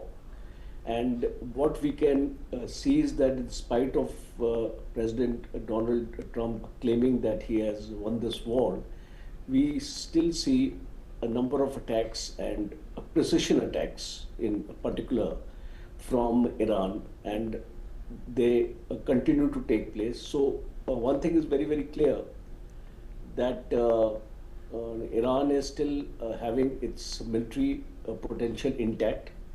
It is able to carry out attacks at will.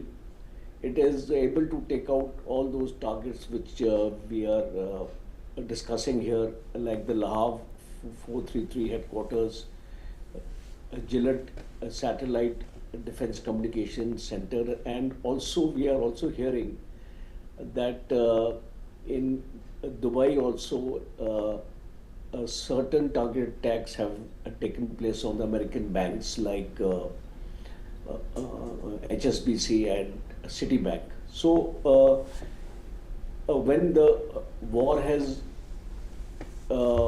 transcended the 16th day today, I'm going to understand now it's 16 days this war has taken place, and it has taken its toll on Iran also. A large destruction in Iran has taken place, but they are still holding ground, they are still retaliating, and most importantly, they are controlling the Strait of Hormuz.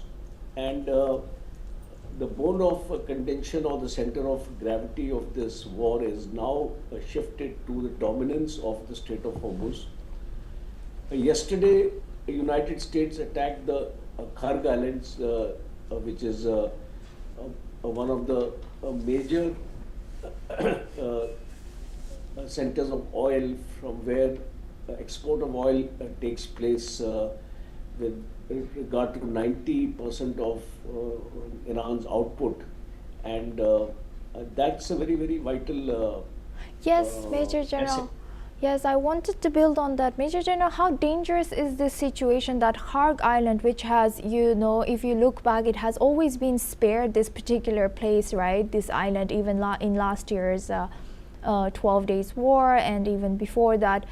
How come this place has been targeted now, and how dangerous is this situation?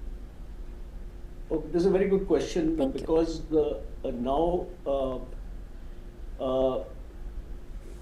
if you analyze the target selection which has taken place in this war in the last 15 days, USA and Israel have practically targeted each and every place in Iran where their military assets could be used, like the missile bases, the nuclear sites, the command control center, the air defense, and their IRGC headquarters, and things like that, including assassination of their political leader and supreme leader, Ayatollah Khomeini.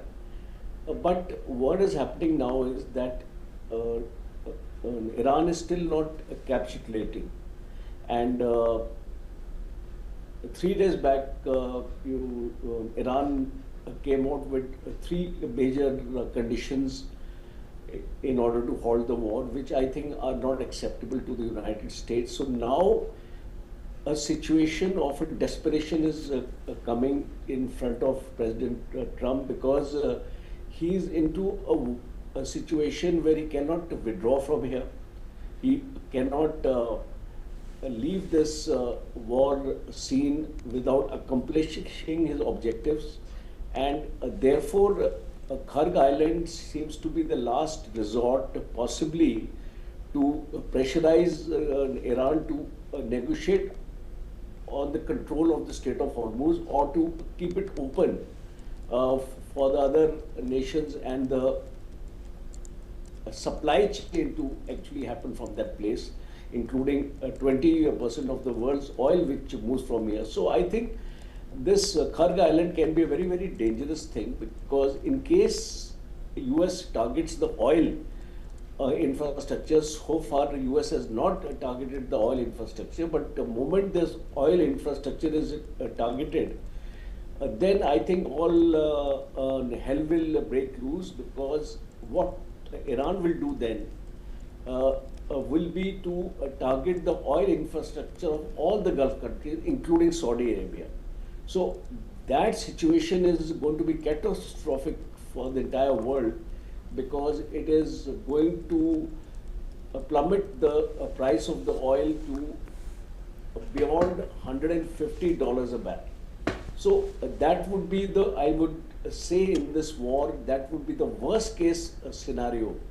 And I would not like to personally, or as a defense analyst, I would not like to see that happen, because the moment that Donald Trump is going to target this vital nerve center of the Iranian economy, then I think all hell is going to break loose, and all the Gulf countries are going to suffer, because all their oil, their oil refineries and their crude oil output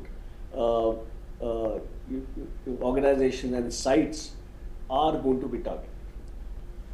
Yes, thank you very much, Major General, for highlighting that. Please stay with us. Now, staying in Iran, Iran's Foreign Minister Abbas Araghchi has spoken with his French counterpart Jean-Noël Barrot over the phone as tensions continue to rise over the ongoing US-Israeli war involving Iran. During the conversation, Foreign Minister Araghchi said the United States and Israel were the only factor driving instability in the region, has warned that their actions were directly threatening security across the Middle East, including the vital Strait of Hormuz, one of the world's most important energy routes. Minister Araghchi has urged countries around the world to act responsibly and avoid steps that could further escalate the conflict. He has also insisted that Iran remains committed to defending its sovereignty and national security. According to him, Tehran's military operations are targeting only the military facilities of what he called the aggressors. He stressed that Iran's strikes should not be interpreted as attacks on their regional states. Meanwhile, Araghchi has added that lasting peace in Lebanon would only be possible if Israeli attacks stop. Now we welcome Mr. Sol Satka. He's a political commentator, joins us live from Tel Aviv. Thank you very much, Mr. Sol Satka, for joining us again. Good to see you. First of all, are you staying safe out there? How's the situation like in Tel Aviv? Well, thank you for asking. Yes, staying safe over here. We have sirens a few times a day, and everyone is told to head to the safe space, which is a stairwell or a bunker. Some people are lucky enough to have bunkers inside their houses. And everyone is staying safe. Over the past 15 days of war, the Iranians have fired approximately 700 ballistic missiles at Israel, and they have tragically killed 13 people with those 700 missiles. Thank goodness. The ballistic missile shield that we have here is very effective and intercepts about 90% of the incoming projectiles. And when you combine that with the fact that most people follow the instructions and carefully take cover, the effects of the Iranian ballistic missiles on Israel is very minimal in terms of loss of life and even property.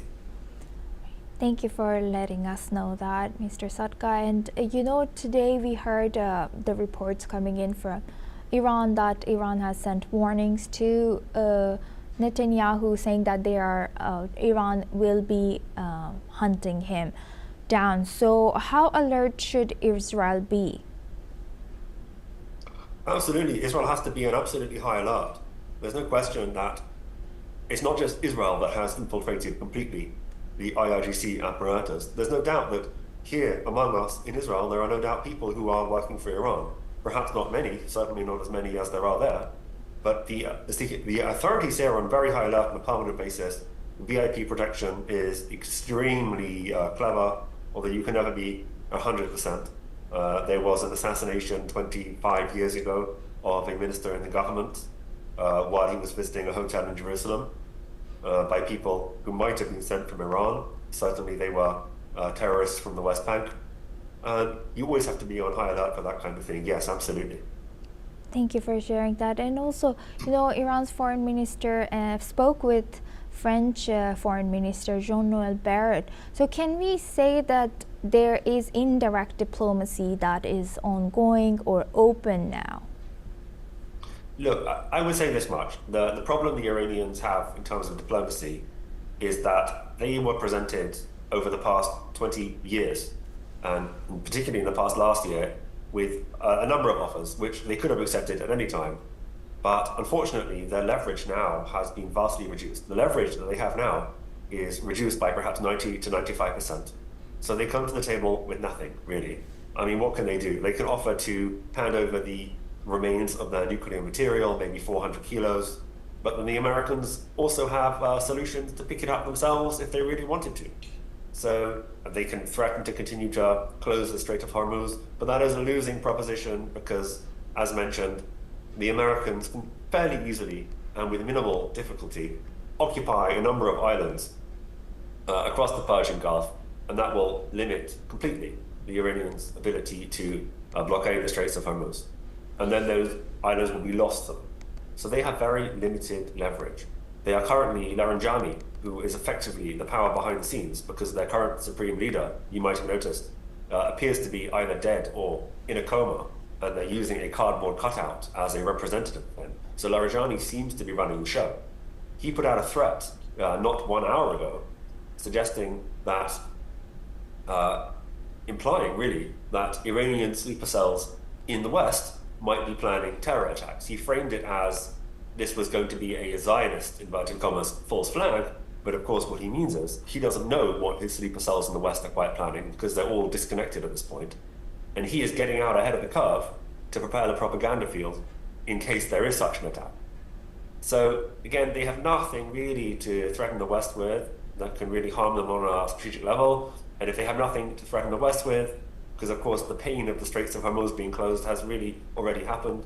If you recall, they've lost their entire Air Force, their entire Navy, they've lost their entire air defense, and American heavy bombers, in other words, planes that you could shoot down with any kind of air defense, really, are currently flying over the skies of Tehran, their capital, bombing them, bombing their missile bases.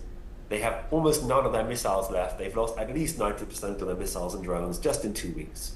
So if this continues for another week or two, that will be the end of them. There certainly will be a long tail of missiles and drones. Getting the final 5 to 10% of anything is always the hardest part. So there will be occasional drones and occasional missiles, but eventually, perhaps in days or weeks, this will be the end of their offensive capabilities. And at that point, they have no leverage, nothing to come to the table with. So at that point, what are negotiations anyway? In other words, the Iranian regime needs to surrender. Trump has laid that on the table. It's very unlikely that the man in control of the greatest military power the world has ever seen in history is going to come down on his knees and try to negotiate with a paper tiger that has just been completely exposed and deprived of all their weapons.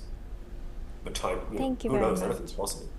Thank you very much, Mr. Satkar, for sharing that. Please stay with us. Now we stay in Israel. Israel has denied reports suggesting it is preparing for direct talks with Lebanon.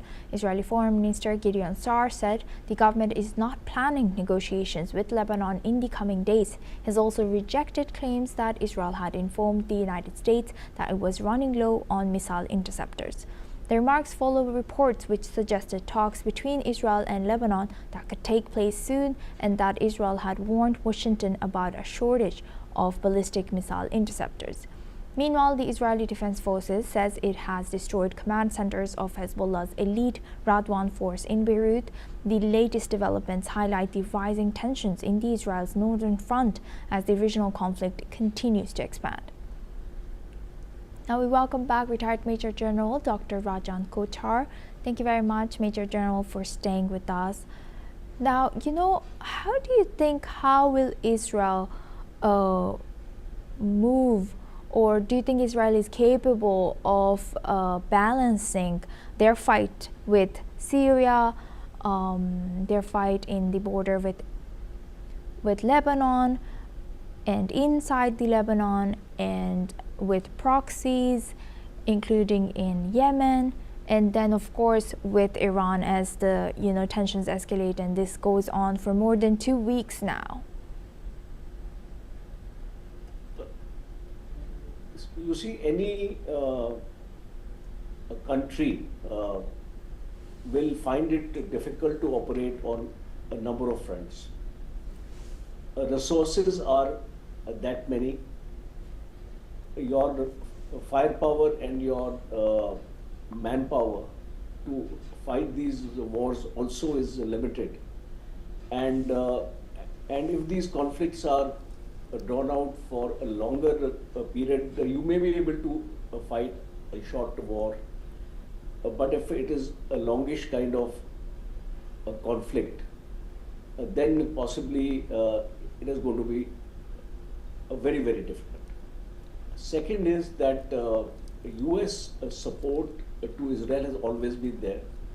And recently there was a deal of $151.3 million between the US and Israel, in which US has promised 1,200 numbers of 1,000 and 2,000 pounder bomb casings. So the question of interceptors, as has been brought out, is also very, very relevant, because in that 12-day war we saw, it was not Iran which asked for the ceasefire, it was the US and Israel both asking for the ceasefire, and that is on record. So to consider your enemy is weak, and to consider that your enemy will surrender will be the biggest mistake. And today, when we try to analyze this war from both ends, from the Israel, from the US, and from the Iran side, I tend to believe there is still a lot of logistic stamina left with the Iranian forces in terms of the missile and drones. Their capability to manufacture missiles is approximately 100 missiles in a month, and drones are limited. And they have those state-of-the-art precision and sophisticated drones, and we have seen the damage these drones have done to the various targets which have been addressed, including Erbil, a US base which is in Iraq. Yes. Italian Yes. forces are there, they are withdrawing from Iraq. Sweden has told the US that we have got nothing to do with this war. German Chancellor has made a statement that he is not part of this war. Yes. So we are seeing these things happening, because this geopolitics is very important to understand. Yes. That Donald Trump has made an appeal for all those countries which are taking oil from Strait of Hormuz to join the war. Yes. And all of the countries are coming forward. So it is very, very clear that today Iran has got still a lot of staying power, and for Israel to fight these wars on so many fronts is going to be very, very difficult for Israel in times to come. So I think prudence would be, Sama, that we come to an early settlement, and I don't know how it will take place, because the way things are happening, we are in for a long drawn out war. Thank you very much. Major General, I would like to also bring in Mr. Sadka for this. Thank you very much. Mr. Sadka, thank you for staying with us. Now, looking at this, how do you analyze the Israeli capacity, and building on Major General's answer, do you think that President Trump is now desperate, asking, other countries to join in protecting ships in the Strait of Hormuz, and also looking at the capacity or capability of making missiles domestically, US, which is not up to the amount that they are using in this war? How do you analyze their capacity now? Look, the ability of the Americans to manufacture interceptor missiles is completely classified, so no one really knows. The leaks, the alleged leaks that came out that said that Israel was running out of interceptors. Now, we know that isn't true, and the source of that information was Iranian, as it turns out. Of course, it wouldn't be true, because if such sensitive information was to be leaked by anyone in Israel with knowledge to the subject, they would be facing a very long jail term. So that definitely didn't happen. We also don't need to worry particularly about it, because the issue isn't how many interceptors do you have. The Question is how many of your enemy's missiles can get through to you, and do you have enough interceptors to deal with those? In the meantime, the Israelis and the Americans are bombing the ability of the Iranians to restock.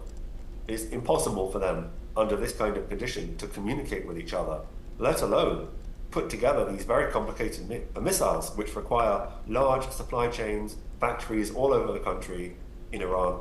Most of those factories we have seen blown up. So really, the ability of the Iranians to continue to pursue this war is going to degrade and degrade and degrade, and the Israelis and the Americans will continue to attrit them. The war for Iran is a very high-intensity conflict. So this is a completely asymmetrical war. In Iran, the IRGC are facing constant bombardment. In the other nations who are either the USA or their allies in the Gulf or Israel, who are taking the brunt of the Iranian retaliation, the war is very low intensity. You'll have a siren once or twice a day. You'll have a drone that will hit something. This is a totally different world. So you have essentially two wars going on in tandem. And the Americans and the Israelis can continue for what for them is a low intensity war. It certainly occupies a large part of the Air Force, but for the rest of the military and certainly the civilians, it's a low intensity war, while for the IRGC, it's a very high intensity war. That symmetrical situation can continue effectively indefinitely if needed. The Americans have so far, in this 15-day war, lost 13 servicemen, 6 of them 2 days ago to a flight accident. They've lost 4 jets, and they've lost a few radars. And the Iranians have pretty much lost their entire military as an effective fighting force. They've lost their entire navy and their entire ballistic missile program, and they've lost any kind of friendship they might have had with their neighbors because they bombed them all. The Iranians are in a catastrophic situation, and anyone that tells you otherwise is simply promulgating incorrect information, to put it mildly, I would say. And last but not least, Major General, if you're there with us still, thank you for staying. What's your take? Is this okay, Mr. Sadka? Okay, so we have lost Major General, but Major General, thank you very much for sharing that with us. Mr. Sadka, can you brief us a little bit more about this? Why do you think this is being an asymmetrical war now? Well, look, the Iranian way of fighting has always been to try and build up asymmetric proxies against their enemies, particularly Israel, because they knew that on a regular battlefield they had no chance. They didn't really have a proper army that could go on an expedition and conquer Israel, or even Iraq, as we saw in the 80s. They spent 8 years trying to capture parts of Iraq and totally failed. They couldn't do that. They simply don't have the ability. But now the asymmetric warfare equation has been turned against them. And we can see this war, right? So like I said, so on the one hand, you have a war for Israel and the USA, which is really not much of a burden on them. And they can continue it indefinitely until the Iranians are simply worn down. And they have largely been already worn down in just 15 days. But they can continue. There'll be a long tail, no doubt. It will continue for a few more weeks or even months. And gradually, the intensity will go down as the Iranians are able to put up less and less of a fight. So for the Americans and the Israelis, it's effectively a low-intensity air war, whereas for the Iranians, who no longer have control of their airspace or their oceans, this is a very high-intensity fight. So that's what I mean when I say it's a new kind of asymmetric warfare. It's very interesting to watch. Yes, the strategy is quite impressive. Yes, indeed. Unfortunately, we are running out of time, but thank you very much, Mr. Sadka, for sharing that insight with us. Now we move to focus. Thank you. Now we move the focus to Central Asia. Voting polls have opened in Kazakhstan in a referendum on a new constitution that some critics say could allow President Kassym-Jomart Tokayev to remain in charge of Central Asia's largest economy beyond his current term limit of 2029.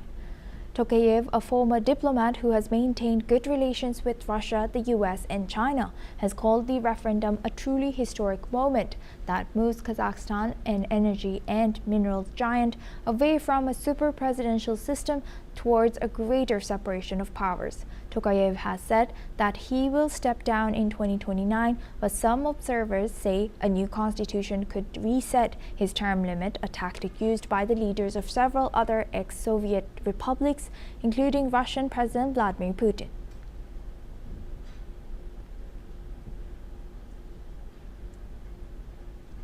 That's all we have time for. Keep watching NewsX World for more news updates from around the world.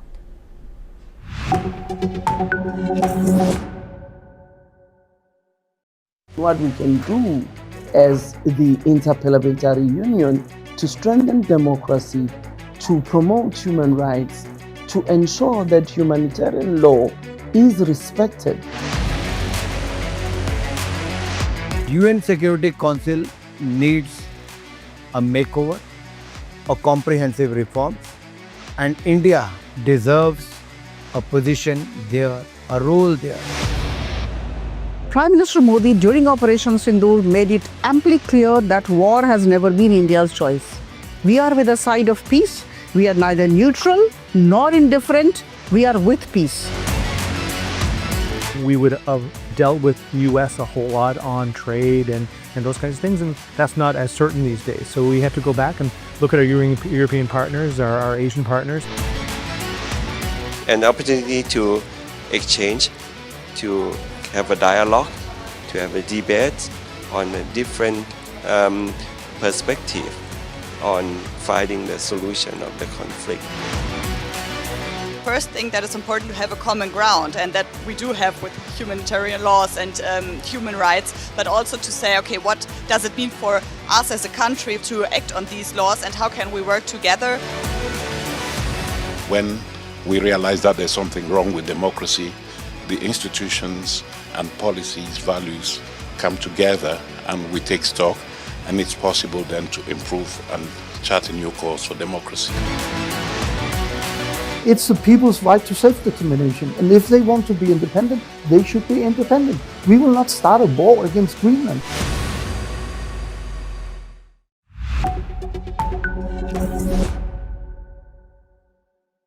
Thank you very much, and delighted to see you all. I'm excited by this entire concept of Next, NXT, and seeing all of you from a large number of countries. I've forgotten the exact number, but it's great to have you here in Delhi.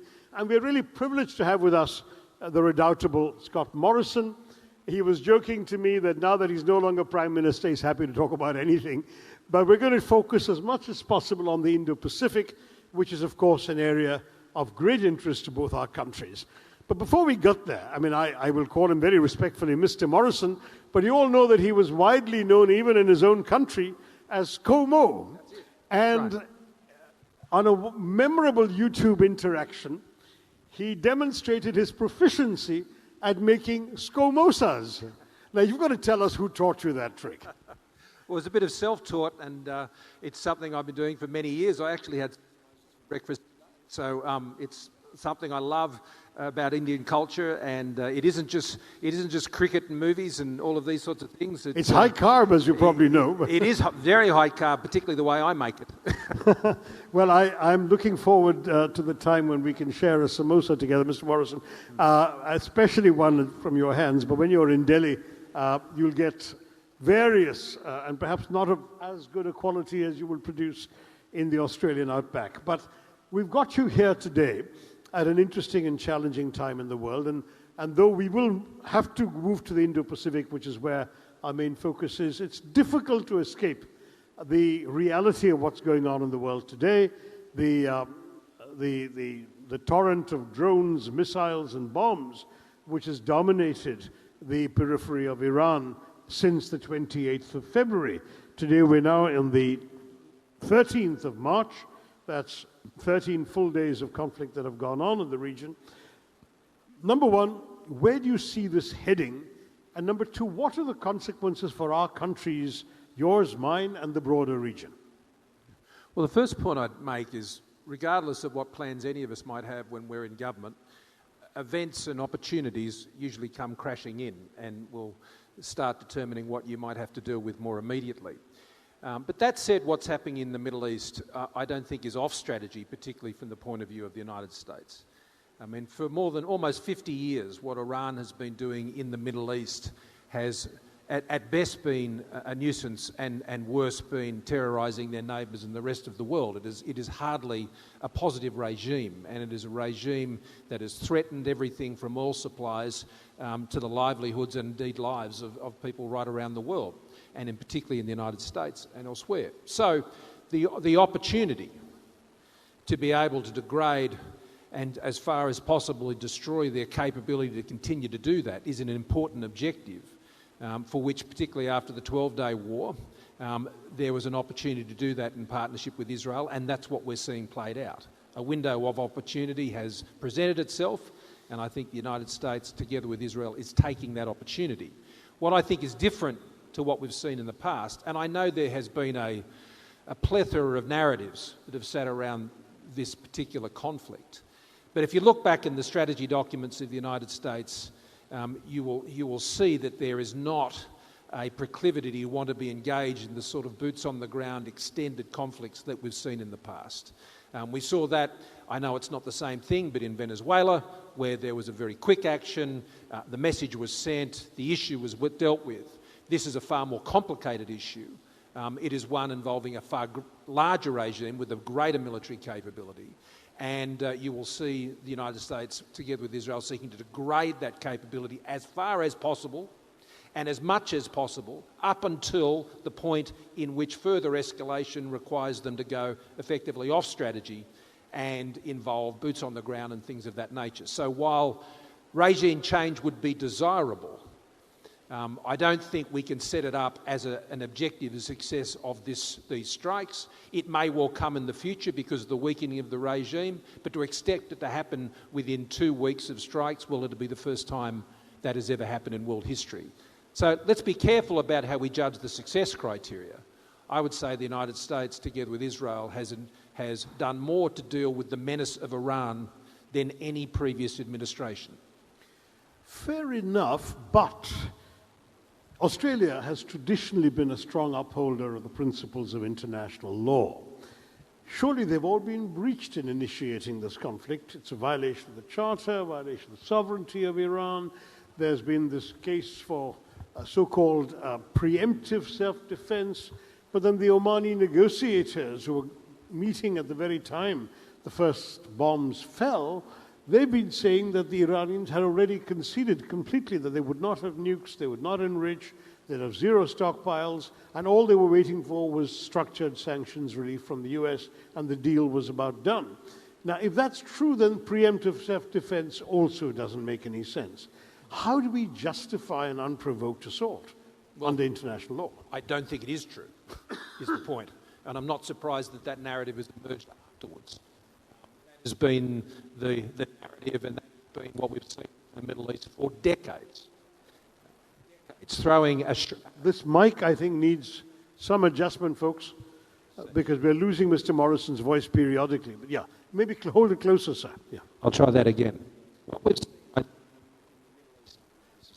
No, I think we need a change. What we've seen in the Middle East, I'm just trying to say... They're coming to you with an alternative mic.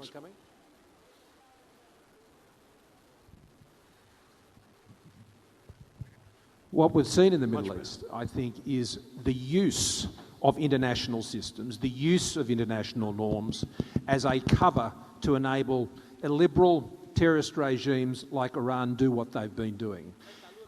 The President of the United States is not an orthodox politician, as we were talking about, and to expect him to be behaving in an orthodox way would be unrealistic.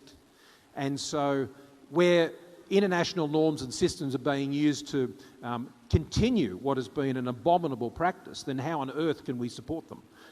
How on earth can we support them when, if you go back to October 7 and what Iran was able to support with the worst day of massacre of Jews since the Holocaust in a single day. I mean, if we're talking about a breakdown of the international order, that's a pretty good place to start. And so we are dealing with a criminal regime. And when you put it in that context, then I think the United States sought to broker a deal on nuclear, but the Iranians are never going to give that up. They're never going to give it up. And the President called it out, as did Bibi. One other question on this is, let's take your point as given. The other aspect of this, Mr. Morrison, is that we all know you can destroy things from the air. You can't build a new government from the air. There was much talk of regime change when this action happened, but they're not able to deliver that. And you've got the son of the slain supreme leader now in his place. What has been achieved with all this destruction? Will you really be able to put an end to this regime just from the air and from these assaults? Well, I don't think that is the objective. Certainly in the course of the airstrikes, and I don't think it ever was. Its objective was, as they were sitting down to talks, is to have them abandon their nuclear program, to walk away from their ballistic missile capabilities, and to end their support of their proxies in the region who were destabilising. All three of these things had been consistently rejected for decades, including most recently. That was the objective. And what has added to it quite successfully was pretty much the destruction of their conventional naval capability, which has occurred. And so what we have seen is the most significant degrading of Iran's military capabilities in any time during the revolutionary regime. Now, regime change would be better, but we know how that would have to be achieved, and that isn't a path that I think anyone would want to encourage the United States to take.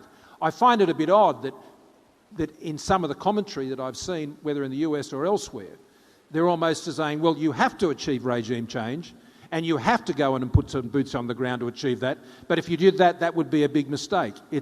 I think it's a very convenient way, and I often see this in the commentary on current administration behaviour, that if it had been anyone else than Donald Trump actually doing this, then I suspect there may be a different way of assessing what the success criteria is. I mean, the President could walk away today, if he chose to, and declare massive victory. The idea that Iran is stronger today than it was a year ago is absurd.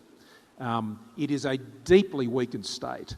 And that was true before these attacks. How do I know that? Well, you only got to look at the stance taken by Gulf partners when it came to how they may continue to engage with Israel. The idea of the Abraham Accords, for example. I think the Saudis now would see Iran as a diminished threat, and as a result, the idea of a closer relationship with Israel to hedge against Iranian threat, well, that's moved on. Iran is not what it was, and there's one reason for that, and it's still happening now. It's still happening.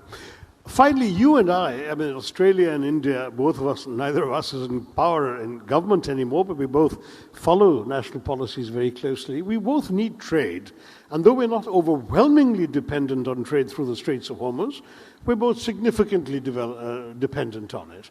How do we shield ourselves and our friends, other neighbors, from the consequences of this ongoing conflict, and do we not have a common interest in seeking it ended as soon as possible? Well, the short answer to that is yes, and I would think that the end of these hostilities is probably not that far away, and the President has been hinting as much in his most recent statements, and the new Supreme Leader is, I understand, severely injured as we speak.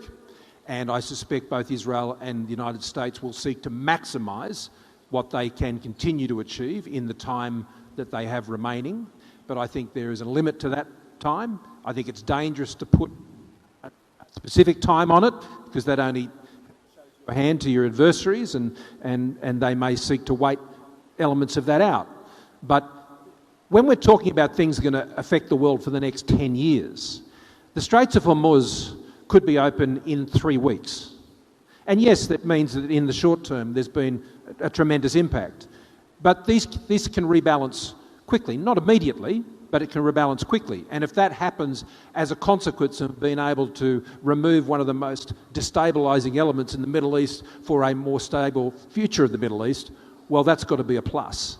So yes, we do, and I'd be shocked if there was no consciousness of this, that the Americans didn't understand that this would have an impact on oil prices. Of course they did.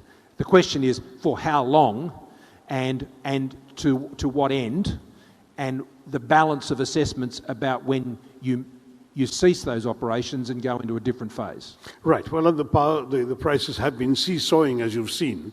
65 before the war, went as high as 120, came down again below 100. We'll have to see, but as you say, it all depends on when it ends, and we'll certainly want to hope, I think, that this happens sooner rather than later. Let me take you back to the Indo-Pacific, to the region. You've been Prime Minister when in some ways the Quad was achieving its peak. I think the first Quad summit was on your watch. If I'm not mistaken, there was a sense that all four countries were equally committed to an emerging architecture of cooperation amongst us that was interested in keeping the sea lanes of communication open and in preserving a certain strength, a certain force that might, this is where you may correct me please, that might have been seen by some as an effort to counterbalance the growing menace of China. How would you rephrase that? I wouldn't. Okay. I wouldn't rephrase it. It may not be the public declaration around these things, but undoubtedly the four major maritime powers of the Indo-Pacific in constant dialogue from the leader level down, with everything from Malabar exercises to demonstrating, I think, through public good diplomacy and support in the region by democracies. When I was there, it was about COVID vaccines. Today, it's about humanitarian assistance in crises and so on. I think that remains an important part of the Quad. But I think the Secretary Rubio, with Jaishankar and others, after the change of government in the United States, has refocused it, I think, well. I think the Quad was getting a little unwieldy, and I think refocusing that agenda with a strong security base, but understanding economic security as part of security, keeping the focus on maritime domain, keeping it on critical minerals and areas and critical technologies where the four can work together. I think space is an important area where the four bring unique capabilities and contributions, which can be part of that. But it's very important, I think, for the Quad to be meeting again. I think there's been a range of practical and other issues over the past year which has prevented that. That's unfortunate. But I think at a working level, the Quad has busily carried on with its tasks. Foreign ministers have continued to meet. But it is important, having been a founding member of that as a leader, for those leaders to meet. They don't sit there and work over communiques and all the diplomatic tool-making that goes on at a lot of these summits. What they have to do is candidly talk about the issues that are going on now. I think there's the need for a greater focus on the Indo part of the Indo-Pacific. I think the security in the Indian Ocean, the malevolent and growing influence of China in the Indian Ocean is something that means, I think, a great deal. But it also means a great deal to Australia. It means a great deal to the other maritime powers in the Indo-Pacific. So I look forward to that happening. I think it will. I think there have been practical issues that have distracted. Obviously, there have been issues around trade and other things that have diverted leaders' attention, but I do commend India and all the Indo-Pacific countries for the way they responded to that, stayed focused on task, didn't get caught up in a sense of offence, got the job done, and let's get back to the relationships. But if you were still PM of Australia, how would you react to the indefinite postponement of the Quad summit by Mr. Trump's failure to agree to attend one that was due in November of last year? You've had 5 summits, I think, or 6 summits, pretty much without any, ever since COVID, there's been a summit every year without any glitch, and suddenly the summit that was due last year never happened because Mr. Trump didn't want to come, and it's still not been scheduled. How do Australia and Japan react to that? Well, President Biden did the same thing with Australia and pulled attendance at one of those as well. So that isn't the first time that's occurred. And that was because of shutdown issues on that occasion. So, when you're working with the United States, these things happen from time to time. The issue is what is their level of genuine practical interest and commitment to the Indo-Pacific? And when you read their national security strategy and their national defence strategy, the Indo-Pacific and China are almost the unspoken word on every single page. It is clear that they understand that as this region, as the defining region for the future of geopolitics and the world order.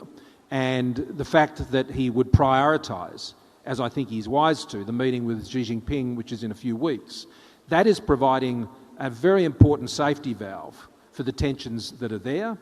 I suspect those meetings will stay pretty much focused on things within their red lines, not beyond them. They'll focus on trade. They'll talk about Boeing jets and sorghum and soybeans and all of that sort of thing, and NVIDIA chips and so on. But on the broader issues, I think that dialogue is keeping a stability. Now, that's an opportunity for the rest of the Indo-Pacific, because whether it's the Quad indeed whether it's AUKUS from our point of view, whether it is the work that is done bilaterally. I mean, the relationships between each of the Quad partners bilaterally, I think, is as important as their combined relationship. And I'll make a few remarks about this later, but Australia worked very hard under my time to take the India-Australia relationship to a whole new level, and that's been maintained. But equally, we did the same thing with Japan. The United States was doing similar things with Japan under several administrations, but I can tell you who drove it, it was Shinzo Abe. And so the knitting together of the network and map of alliances, like-minded partnerships, whether it's the Philippines, whether it's digital trade agreements with Singapore, whether it just goes on, and ensuring that where you can, you're supporting the strategies we're seeing played in Taiwan to defend themselves, should they have to, then the Indo-Pacific is getting stronger from a point of deterrence, not weaker. But when you were PM, you endured a bit of a trade war with China. If I'm not mistaken, they tightened up on beef imports from Australia, and you had some How did you work through that? We held our ground. We held our ground and said no more. I think one of the issues, particularly in Southeast Asia, is for too long, and this goes back to the Obama administration, when China continued to press out in the South China Sea, turning atolls into installations which are now effectively stationary aircraft carriers. Unless you say stop, and unless you say no, then they will continue to encroach. And I think India understands that as well as we do. And that's why I think it is important to collectively be very clear about these things and to hold your ground when you have to. And yes, was there pain? There was. But ultimately, we were able to find alternative markets for our barley, and lobsters got a bit cheaper in Western Australia for people to have at Christmas. And I always thought these things would eventually come down. We took them through the WTO. The following government suspended those actions, but those illegal trade sanctions eventually came off. But I don't think the world can go, and particularly China, can go too long without drinking Penfolds red wine or Grange. The Wuhan Pinot is nowhere as good as what we offer out of South Australia. All right. Well, look, we are running out of time, and I have one last question for you before you get a chance to lay out your vision of the world to the audience here. And my last question is very simple. How do you see the future of the Australia-India relationship? And I won't talk cricket at all. I'm as much of a cricket tragic as any Australian, but I think we're looking forward to that a little later next year. What do we do politically, geopolitically, commercially, trade-wise, the whole lot? I'm very excited about the relationship. I was when I was in government, and I was thrilled with what we're able to achieve. I'm thrilled that it continues. I think the nexus between Australia and India is incredibly important, not just for the region, but for the Quad, the relationship with other alliances. And I think Australia is in quite a unique position to both comprehend and work with India. I think neither of us effectively threaten or each other. I think there's an easy relationship. I think there's a lot of overlap in terms of our institutions and these types of things, but increasingly how we look at the region and what the risks are. I think Australia has and continues to show India a lot of respect, understands that we both need room to have this relationship. We have a much closer binding relationship, alliance relationship with the United States. India has a different history with some partners that we would have nothing to do with. But that doesn't mean that disqualifies the closeness of a relationship. And that's what I certainly had with Prime Minister Modi, a very good friendship, similar to the one I enjoyed with the late Shinzo Abe and his successors. You could have a strong relationship, and I think that we have now got an incredibly solid foundation. And, in the past, it was all about cricket and curries. And that's nice, and it's good soft power things, and it's a lot of fun. And I think, India and Australia set the standard in cricket the world over, and the rest just try and keep up with us. And congratulations on the T20. We had a shocker, but, we had a pretty good series with India not that long ago. But I think it has gone well beyond that now. It is now in security, it's in defence, it's in economics, it's, I hope, more in space, it's in supply chains, it's in all of these things. And I think the Australia-India relationship provides an anchor a very solid anchor for alliances and partnerships in the Indo-Pacific, to which the United States, to which Japan, to which ASEAN and so many others can link to. And so I'd say we're part of the foundation, and that makes me very positive about the future. I'm excited about what's happening here in India, and I think that is going to have a positive flow on for Australia. Great. Well, I think that's a very positive note on which to, I won't say end, but pause this conversation, because you're in for a special treat. You'll be hearing from Prime Minister Morrison on his vision of the region. He was gracious enough to agree to conduct the conversation first so that I could head off to the airport, and I will be leaving you. But please focus on the larger message which is going to emerge, particularly, I think, taking off from the last portion of our conversation. With those words, thank you very much, Scott Morrison. Enjoy that. Thank you all for being such a wonderful audience.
In the midst of this, life persists.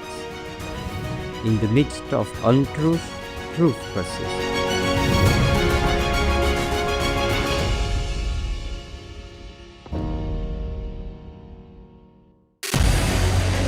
What we can do as the Interparliamentary Union to strengthen democracy, to promote human rights, to ensure that humanitarian law is respected.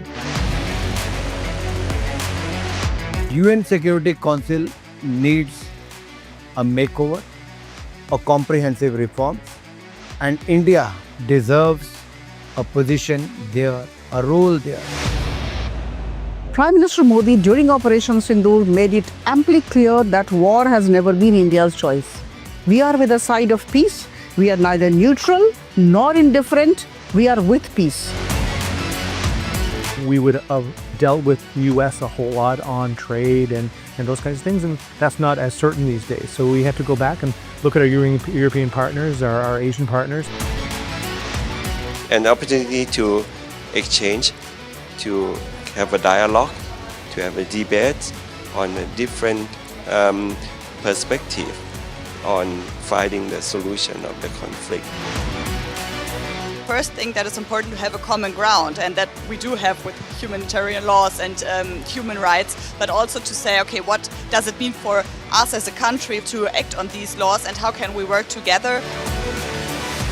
When we realize that there's something wrong with democracy, the institutions and policies, values come together, and we take stock, and it's possible then to improve and chart a new course for democracy.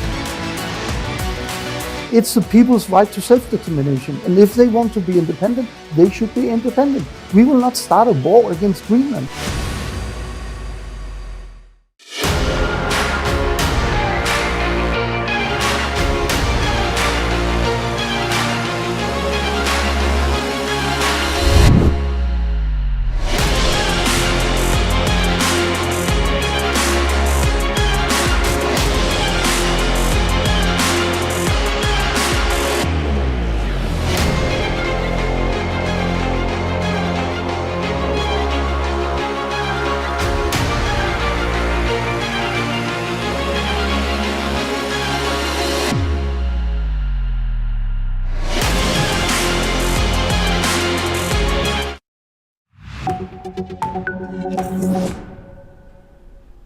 Hello and welcome. I'm Asuma Katauka and you're watching the World Report on NewsX12. Let's take a look at some of the headlines of this hour.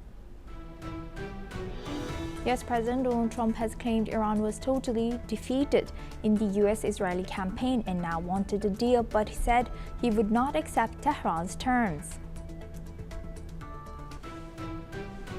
Iran's Islamic Revolutionary Guard Corps have vowed to pursue and kill Israeli Prime Minister Benjamin Netanyahu, calling him a child-killing criminal as the war with Israel and the United States intensifies.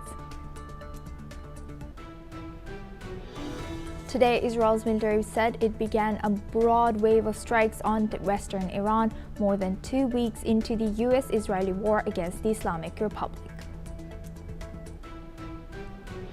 President Volodymyr Zelensky said in comments released today that Ukraine would be happy to work with any Hungarian leader who is not pro-Russia, as tensions drift to the conflict in the Middle East. North Korean leader Kim Jong-un oversaw tests of 12 long-range rocket launchers as tensions rose during joint drills by United States and South Korea. Local media said the rocket struck a target 364 kilometers away with 100% accuracy.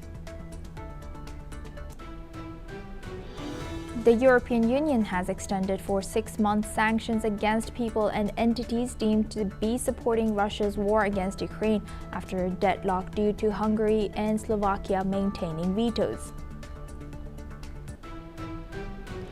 Today, Vietnamese voters will cast ballots to elect 500 members of the National Assembly, Vietnam's top legislative body that mostly ratifies decisions by the ruling Communist Party. In a nation of 100 million people that recorded about 8% economic growth last year, while out of 864 candidates, only 65 are non-Communist Party members. TikTok's Chinese parent ByteDance has put on hold the global launch of its latest video generation model, C-Dance 2.0, after a series of copyright disputes with major Hollywood studios and streaming platforms. The information reported on, citing 2 people with direct knowledge of the situation.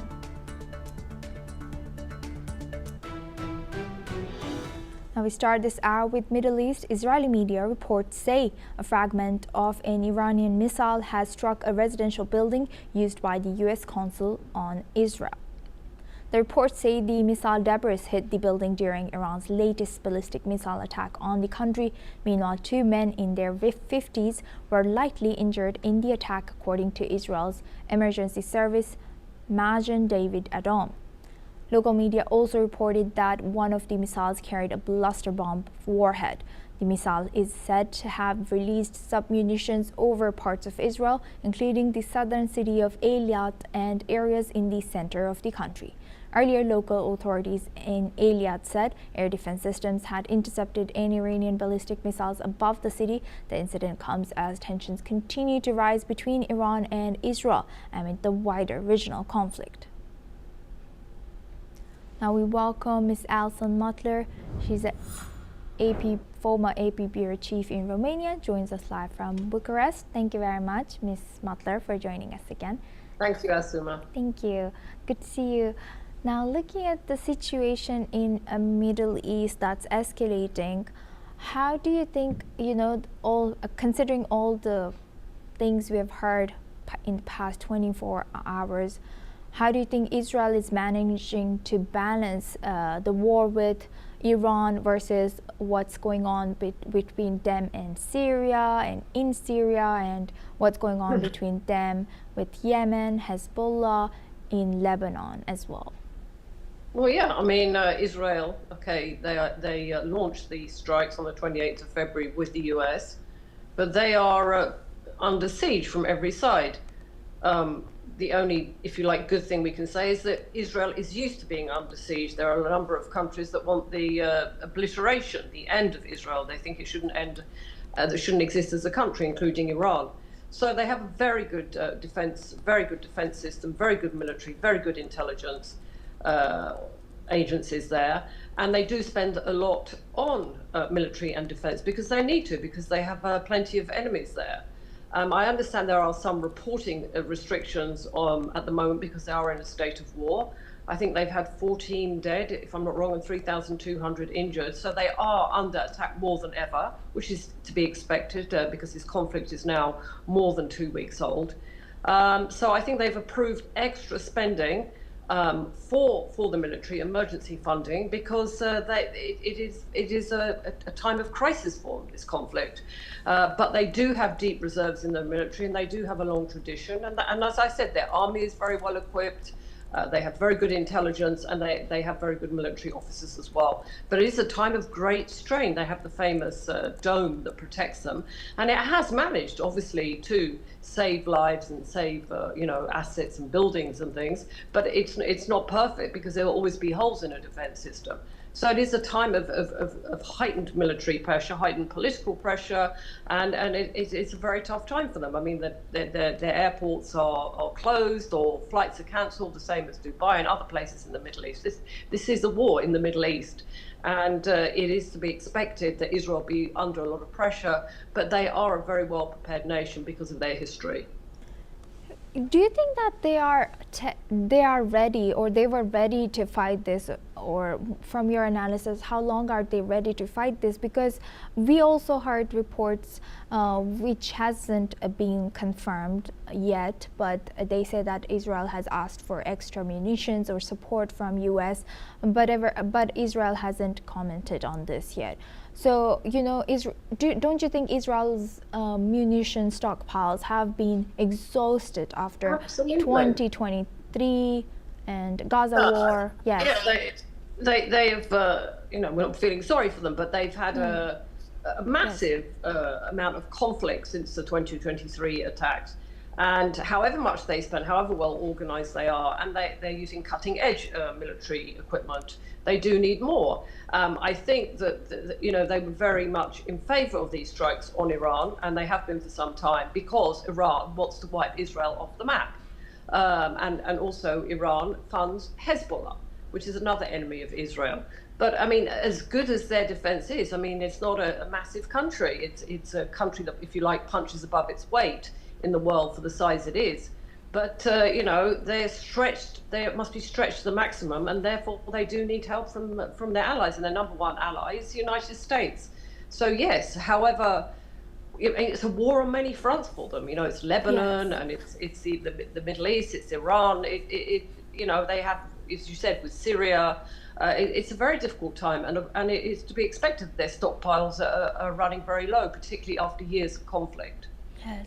Indeed. And how do you think, how is US balancing? Today we heard US call out that other nations step up and help with the shipping, protecting the shipping in Strait of Hormuz. Do you think this is not very, but maybe a desperate situation for US, as it balances out Ukraine, it balances out Russia, it balances out this war, and tries to help its allies? Yes, I think it's been said before, it's very easy to get into a war, it's very hard to get out of it. It was clear the initial strikes on the Iranian leadership, and they took out Khomeini, were very successful from a surgical point of view. But now we're in the second stage of the war, and it's messy, and it's expensive, and it's expanding, and every day we have statements, we've won the war, and this, and then we have, there's the reports, that American lives have been lost.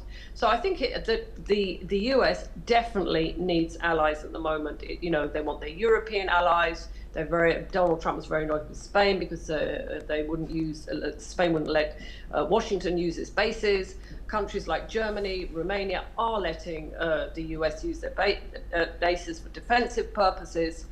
France, Britain, Germany have stepped in, but also Europe is sort of trying to stand on the sidelines to some extent and push for a diplomatic solution. But now is the time when the US does need its allies, because it's not just Iran it's up against, it's China and Russia. I know Donald Trump has an ambiguous relationship with Russia, but he does consider it a strategic, rival to the United States. So the US is at a time when, after being very critical, the administration of Europe, they are now actually needing Europe, and Europe is stepping up. But the war is not located in one place; it's all across the Middle East. It's quite complicated.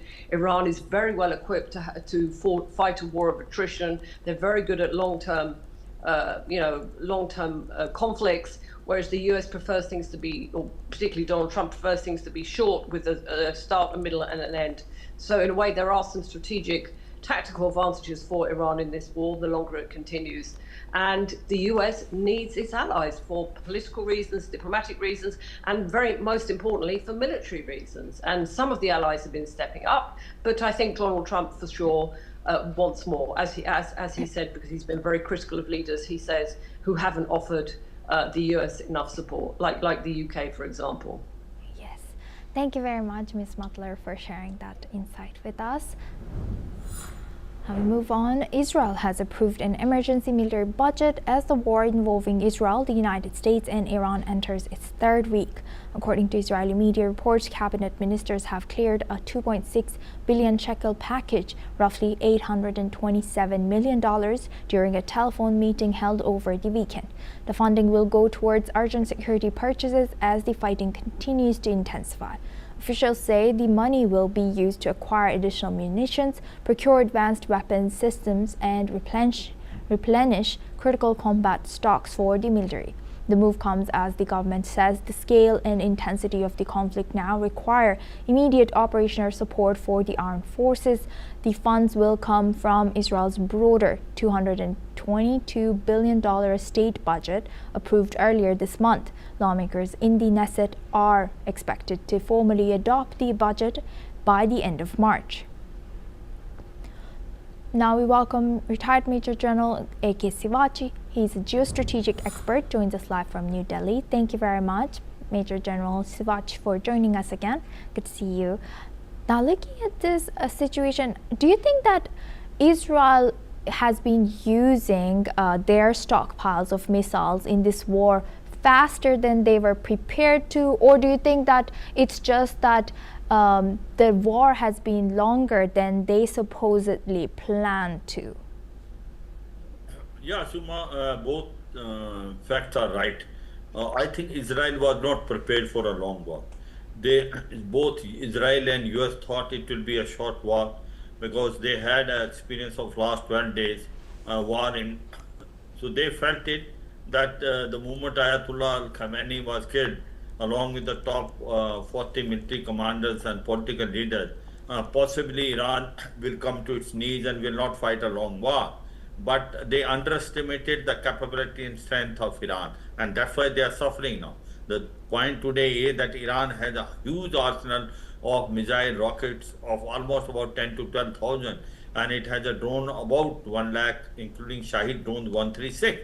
So the point is, Israel has to respond now, and Israel is not only fighting as far as Iran is concerned, it is also fighting against Hezbollah in Lebanon, and it has also problem with Houthi rebel in Red Sea.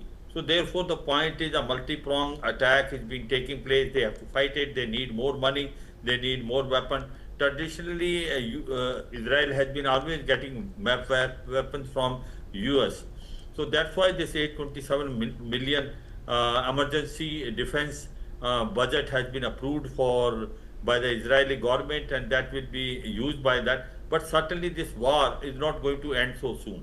and it is going to be a long haul. And you find that Iran is now contesting well, it is firing, and in fact, everyone thought that the multi-tier air defense system of Israel is almost impregnable with Iron Dome, Iron Beam, Arrow system, as well as it has got David Sling, and then Patriot missile system, Thar, but 10 to 15% missiles are still hitting the mainland in Israel and causing casualty.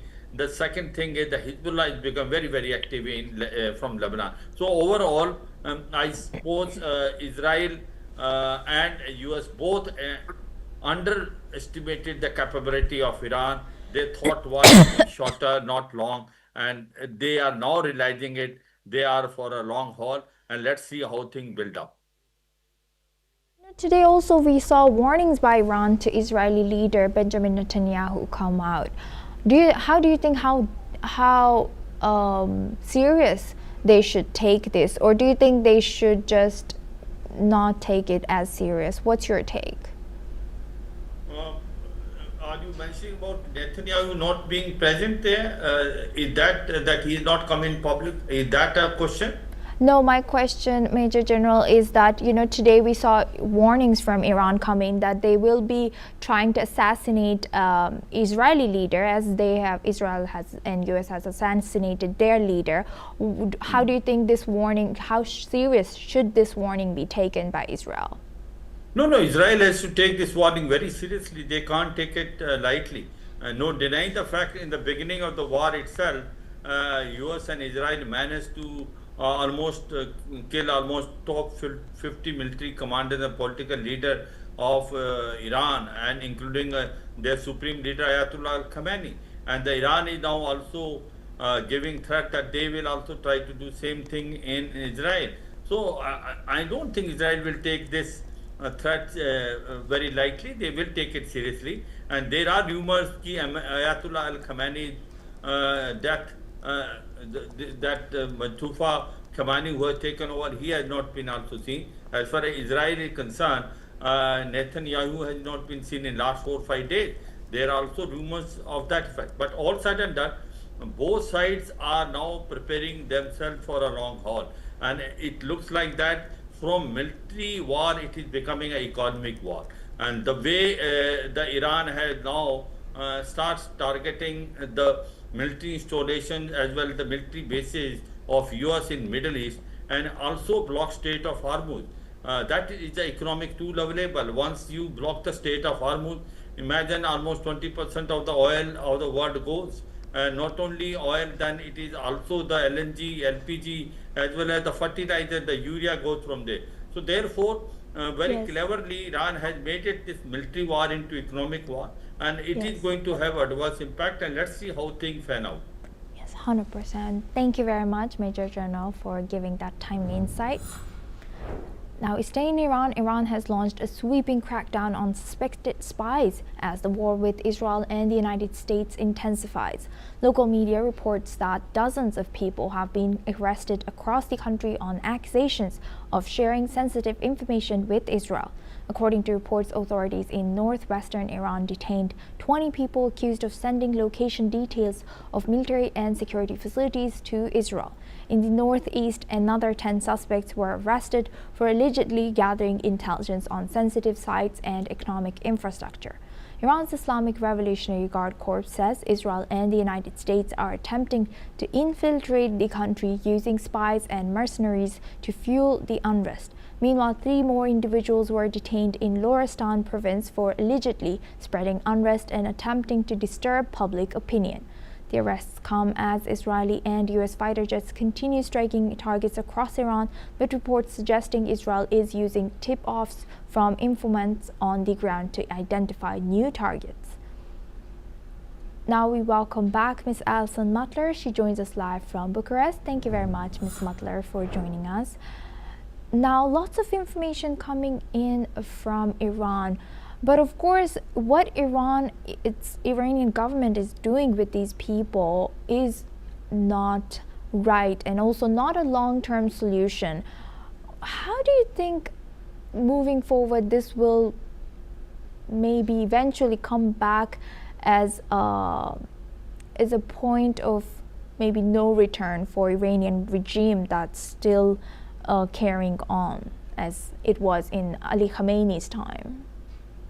Let's not forget, Yes. the Iranian people did take to the streets before these airstrikes very bravely, and there are differing reports in how many were killed, a few thousand up to 30,000. So there's been a very serious crackdown on protests against the regime. The regime is rather brittle at the moment, and I would go even further to say there's an atmosphere of paranoia, that there are enemies on every corner, there are enemies within. So it seems that the regime is doubling down and suppressing and cracking down. And we know that there is no democracy in Iran. If you're a suspect, that the regime says you're a suspect, you'll be thrown in prison or you'll be killed. Doesn't matter what the truth of the matter is. So I think that there is probably a lot of pressure from the top, and they're just arresting people left, right, and center to send, a message of fear and of insecurity amongst the Iranians. And I think it could, we'll see what happens, but it could backfire in the end, because there is so much a population can take. And Iran, by cracking down and they're killing all their young people. What are they going to do in the future with all these, young, bright people who've been killed or arrested? And, they're creating a population that is basically cowed by fear. And you do wonder how long it can go on for. I mean, we don't even know, to be honest. The new leader, I'm not going to say he's dead, but he hasn't been seen in public, and there are reports that he's injured up to dead. So it is an uncertain situation. The problem is it's quite hard to get reliable reports out of Iran, because they don't allow foreign correspondence inside, because it's a war and also because it's a dictatorship. But it does seem a very paranoid regime, and oppressing its own people and killing its own people. And it's something obviously that's intensifying now, but it started at the beginning of this year. They just kill people, throw them in prison, and a brutal regime, and we'd have to hope for the people of Iran that one day things will improve for them. Yes, indeed. And also, how dangerous is it for how dangerous was it, or is it for US and Israel to think that it would have been a quick in and out mission like they did with Venezuela? Since now we are seeing this elongate past 16 days now. How dangerous is this miscalculation, if I can say? Well, I think you're right. And in the weeks leading up to the strikes, which really I think everybody had sort of written it off until the Friday before, when things started to change a little bit, I think there was very little chance of strikes, precisely for the reason is Iran is not Venezuela. It wasn't like go in, go out, and the mission is over. That there was, I think, people in the Pentagon officials, intelligence, were warning that it's not Venezuela, it's very complicated. And as it has shown, I mean, the beginning couple of days was surgically very successful, brilliantly successful. The Ayatollah and his family, from a military point of view, were assassinated. But then it's the stage 2, which we're in now, and we're not sure of the war aims. The war has spread. Iran has been attacking its neighbors. It's choking the Straits of Hormuz. Donald Trump wants his allies to help free up the Hormuz, which is where most of the world's oil comes from. So the war is getting very messy. It's spilled over into Lebanon, and it's affecting, the Middle East at large. It's affecting, there's inflation everywhere. Fuel prices have gone up. Plane prices have gone up. A lot of the Middle East is closed down to all intents and purposes for flight traffic. So major disruption.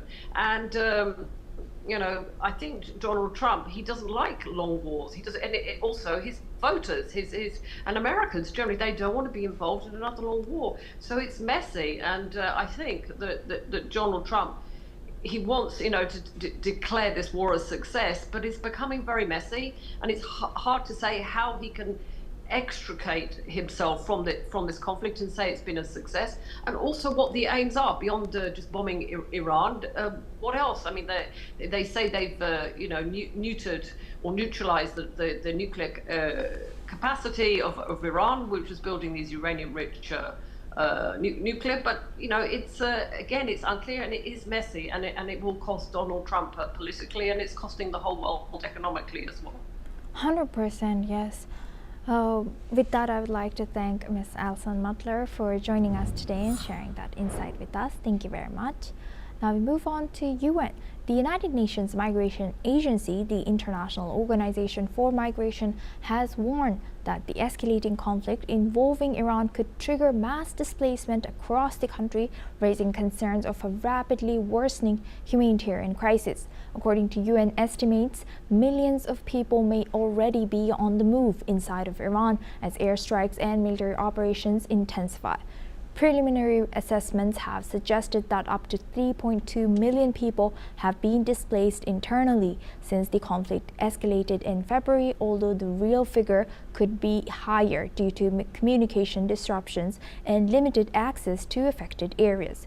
The displacement is particularly significant in major urban centers such as Tehran, where thousands of families reportedly fled the capital in the early days of the strikes. In the first 2 days alone, around 100,000 residents left the city, with large numbers heading north to seek safety away from potential military targets. That's all we have time for. Keep watching NewsX World for more news updates from around the world. Thank you.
In the midst of death, life persists. In the midst of untruth, truth persists.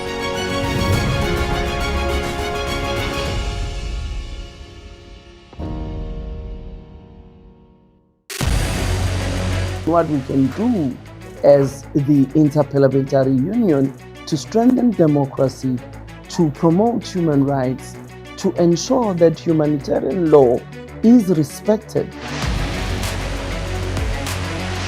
UN Security Council needs a makeover, a comprehensive reform, and India deserves of the Folketing, Denmark, MP, Mr. Jeppeså, who's joined us specially for this session. Mr. Jeppeså, could we please have you on stage? Let's welcome him with a round of applause. You've all had your lunch, so let's get some energy back in the room.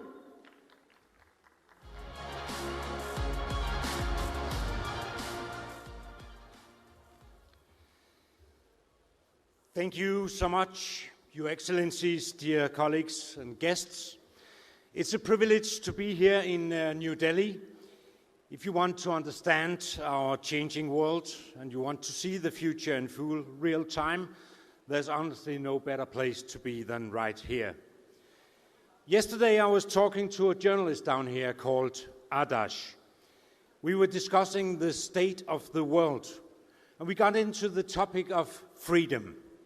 He shared an Indian perspective with me, and I can't get it out of my head. He said, freedom should feel like stretching your arms wide open. You need space to unfold, to make your own choices and live with the consequences, as long as, of course, that your arms doesn't hit anyone else. But then he added, if you stretch your arms and instead of air, you hit a system, a state, an overprotective law, then you lack the trust. And when trust disappears, people rebel. That's a powerful warning to us. When I look at the global political landscape today, I see a worrying trend. We, the system, the politicians, are moving way too close to citizens' freedom. In our eagerness to protect them, we are standing in the way of their arms. We are here at Next to talk about globalization and cooperation. Yet when we look at the most powerful tool humanity have ever built to connect us, technology, we see a massive global paradox. In too many parts of the world, we watch each other with suspicion. We suspect each other's technology of spying or stealing data. Instead of building bridges, we use new tech to build digital walls. Sadly, as politicians, we let fear become our strongest currency. We have lost faith in the common sense of our people. Here, many Western countries can and should learn from India. India has started a digital revolution in the recent years, but it was driven not by fear, not by losing control. It was driven by a desire to empower the people. When I walked the streets of Delhi the other day and saw a street vendor selling tea using a QR code on his phone, I see a society that embraced the future. You have built a digital infrastructure that allows the individuals to grow. You have given people room to stretch their arms. But in many other parts of the world, governments are acting like afraid parents. Let me give you an example. Let's rewind to when many of us in this room were kids back in the 70s and 80s. Back then, a playground wasn't necessarily a safe place. It was made of concrete, raw wood, and steel, sometimes a rusty screw stuck out of the slide. It wasn't designed to be flawless. It was designed to be used. And when we fell down from the top of the climbing frame, it hurt. We scraped our knees. Did we run home and sue the government? No. We put a Band-Aid on it. We wiped our eyes, and we learned a quick lesson about basic physics. Gravity always wins, so next time, hold on tighter. We learned how to feel the world.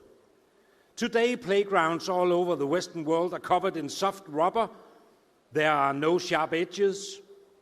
On the benches, there are parents sitting, ready to stop everything long before anything happens, shouting, "Careful, don't go up there, it's dangerous." But what happens to kids and to citizens in general who are never allowed to fall? They never learn how to get up. They start believing that the state is a giant rubber mattress that will always catch them. Fundamentally, that is extremely fragile society to build. A society wrapped in bubble wrap where no one dares to take responsibility for themselves. We are doing the exact same thing in the digital world right now. Lawmakers around the globe are lining up to limit young people's access to the internet, to the social media, and AI. We say technology makes them anxious and insecure. But let's stop and look at the mirror just for a second. Is it really just the screen's fault? During the pandemic, we politicians locked a whole generation of kids in their rooms for 2 years, away from friends, away from school, and we told them to live their life on Microsoft Teams. It's a really surprise. Is it a surprise that that also shaped them? The solution many politicians choose is ban or age limits. But dear colleagues, let's be honest. Trying to stop a 12-year-old on the internet with a piece of legislation is like stopping the monsoon rain with a tea strainer. It's simply impossible. Here in India, you have a fantastic word, jugaad. It's all about finding a creative workaround, an unconventional fix to a problem. The children of the world are masters in digital jugaad.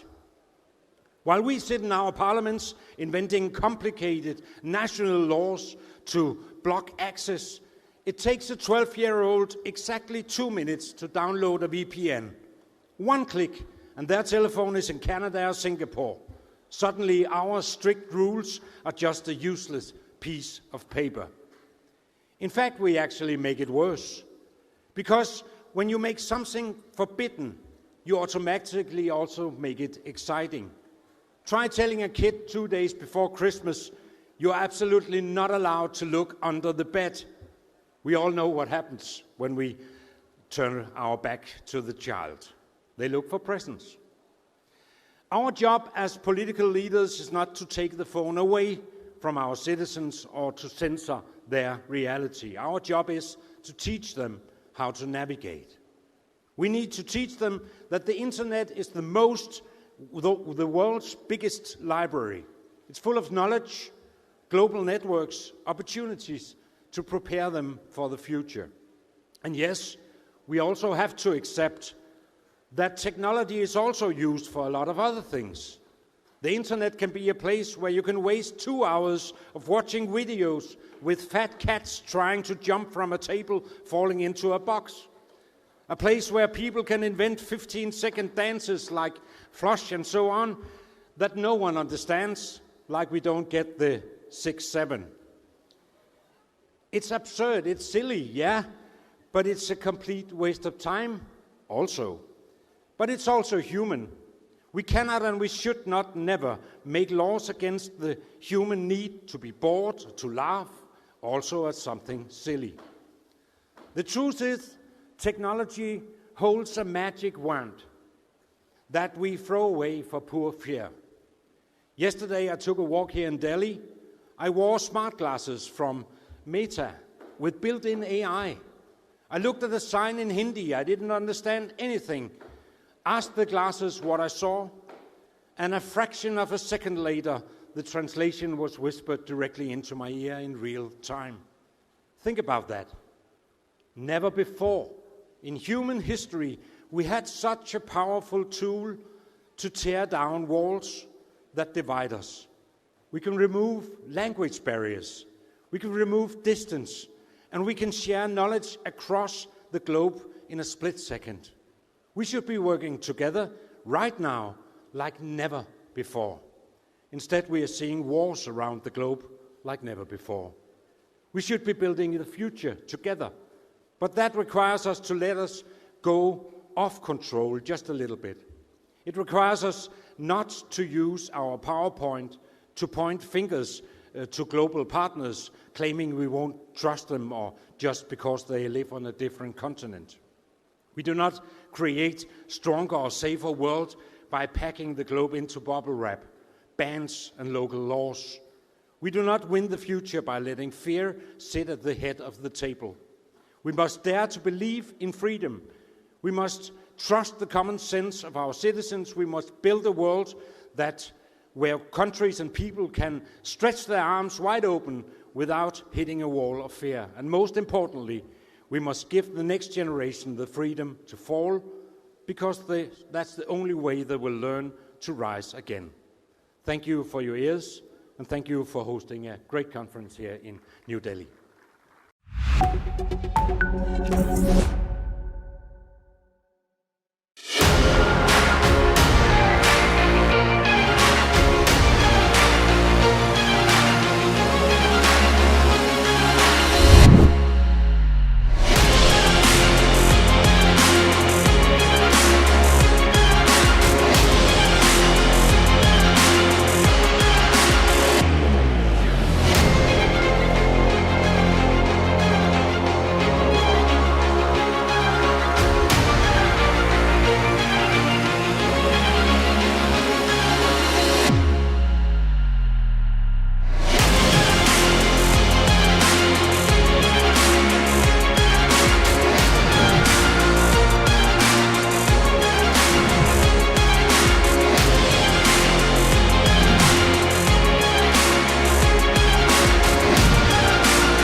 Our next segment is on Next in Defense, another very topical segment because it is, of course, something that the entire world is speaking about today.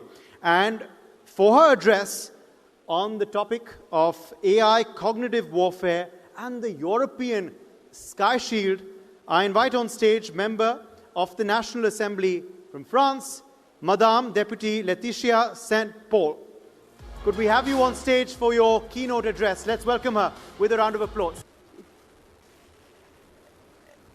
Good afternoon. It's an honor to be speaker for the NXT 2026. And thank you for your attention on this very specific topic on artificial intelligence and cognitive warfare. So why AI in cognitive warfare? If we look back at the history of cognitive warfare, there have always been spies, propaganda, manipulations, disinformation, and psychological operations.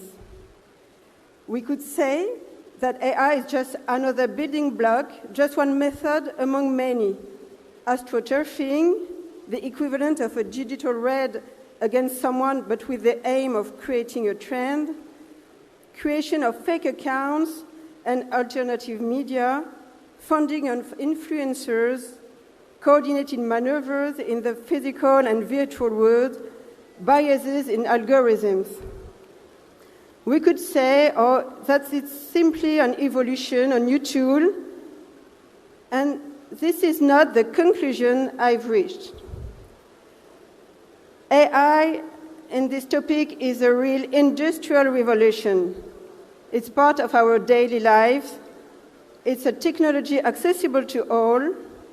There is an explosion in quantity and quality and a collapse in price. So it means it's an industrial revolution. For instance, on the 22nd of May 2023, an AI-generated image showing an explosion near the Pentagon spread across Twitter in a matter of minutes.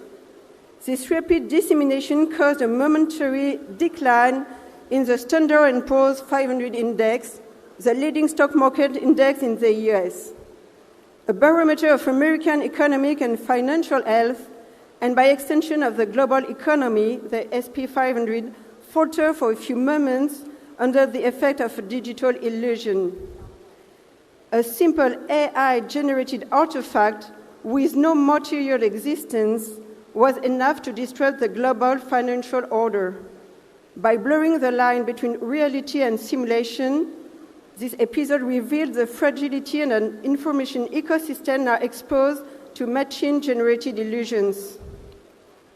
Through its symbolic significance, this event illustrates how AI is bringing about a genuine technological breakthrough in the conduct of cognitive warfare. By enabling the automated, credible, and massive production of narratives, it makes it possible to influence collective behavior even before any factual verification has taken place. However, by introducing speed, algorithmic personalization, and visual simulation, AI is transforming this battle into a war of perceptions, no longer waged by human actors, but by learning systems capable of manipulating attention on a large scale. This technical shift is part of a broader cultural context, the entry of contemporary societies into the post-truth era. In this environment, emotional sincerity tends to take precedence over factual accuracy. Adherence to a message is based less on its truth value than on its ability to elicit emotion, fear, or indignation. Digital platforms, structured by recommendation algorithms, exploit precisely these emotional triggers, particularly negative emotions, to capture attention and convert it into influence. Disinformation is therefore no longer simply a lie. It has become a tool for emotional engineering.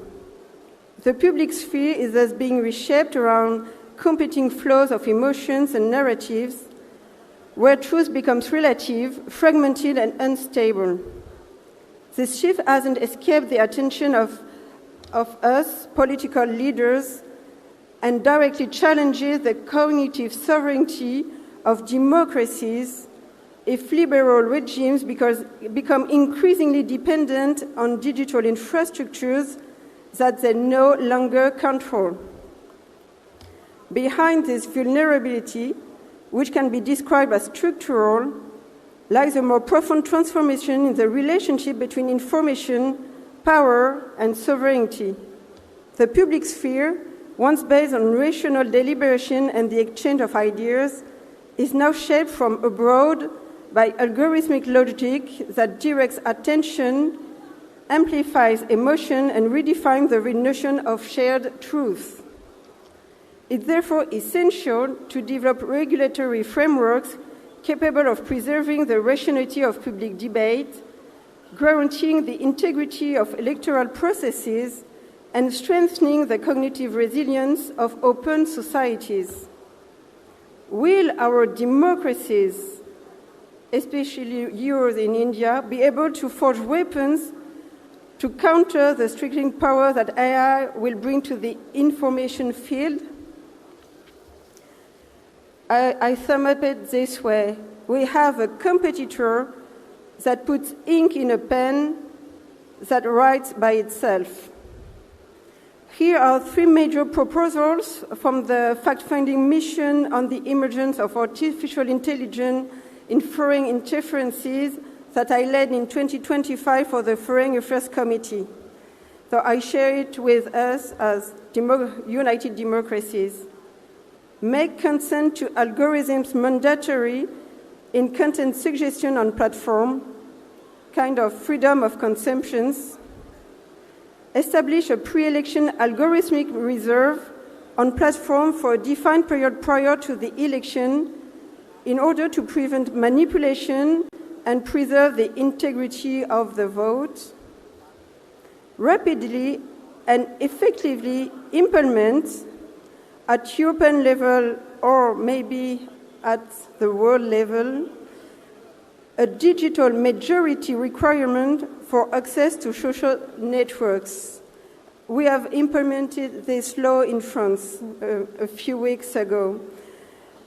So if you've got any question, I'm at your disposal to work on this emerging topic. Thank you for your attention.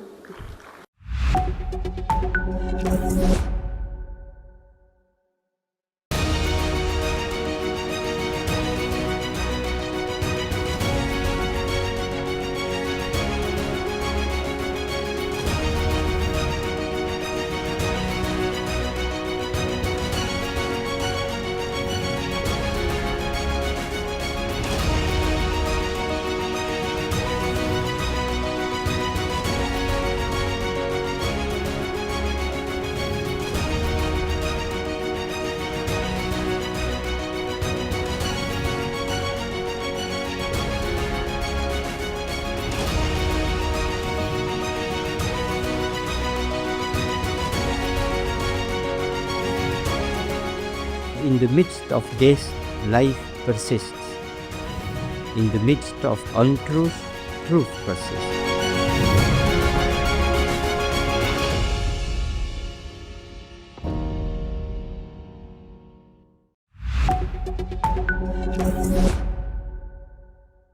Now, for a special address on the future of Indo-Pacific trade, we are joined by Member of Parliament, Member of the House of Representatives, in fact, from New Zealand, Stuart Smith. We appreciate your patience. Mr. Smith, thank you for being with us. I invite you onto the stage for your address.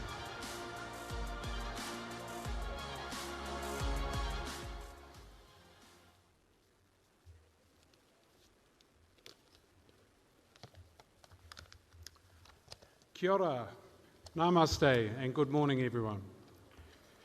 It is a great pleasure to be here in India and to join you all here at the NXT conference. India is a country that doesn't just talk about the future, it is actively shaping it. And that is exactly why New Zealand sees India as not simply as a partner for today, but as a partner for the long term. Let me start with a simple message. For New Zealand, our relationship with India is no longer a nice to have. It is a strategic necessity for our economy, for our security, and for our place in the world. We are living in a time of global uncertainty. The world is more contested, more complex, and more interconnected than it has been at any point in recent memory.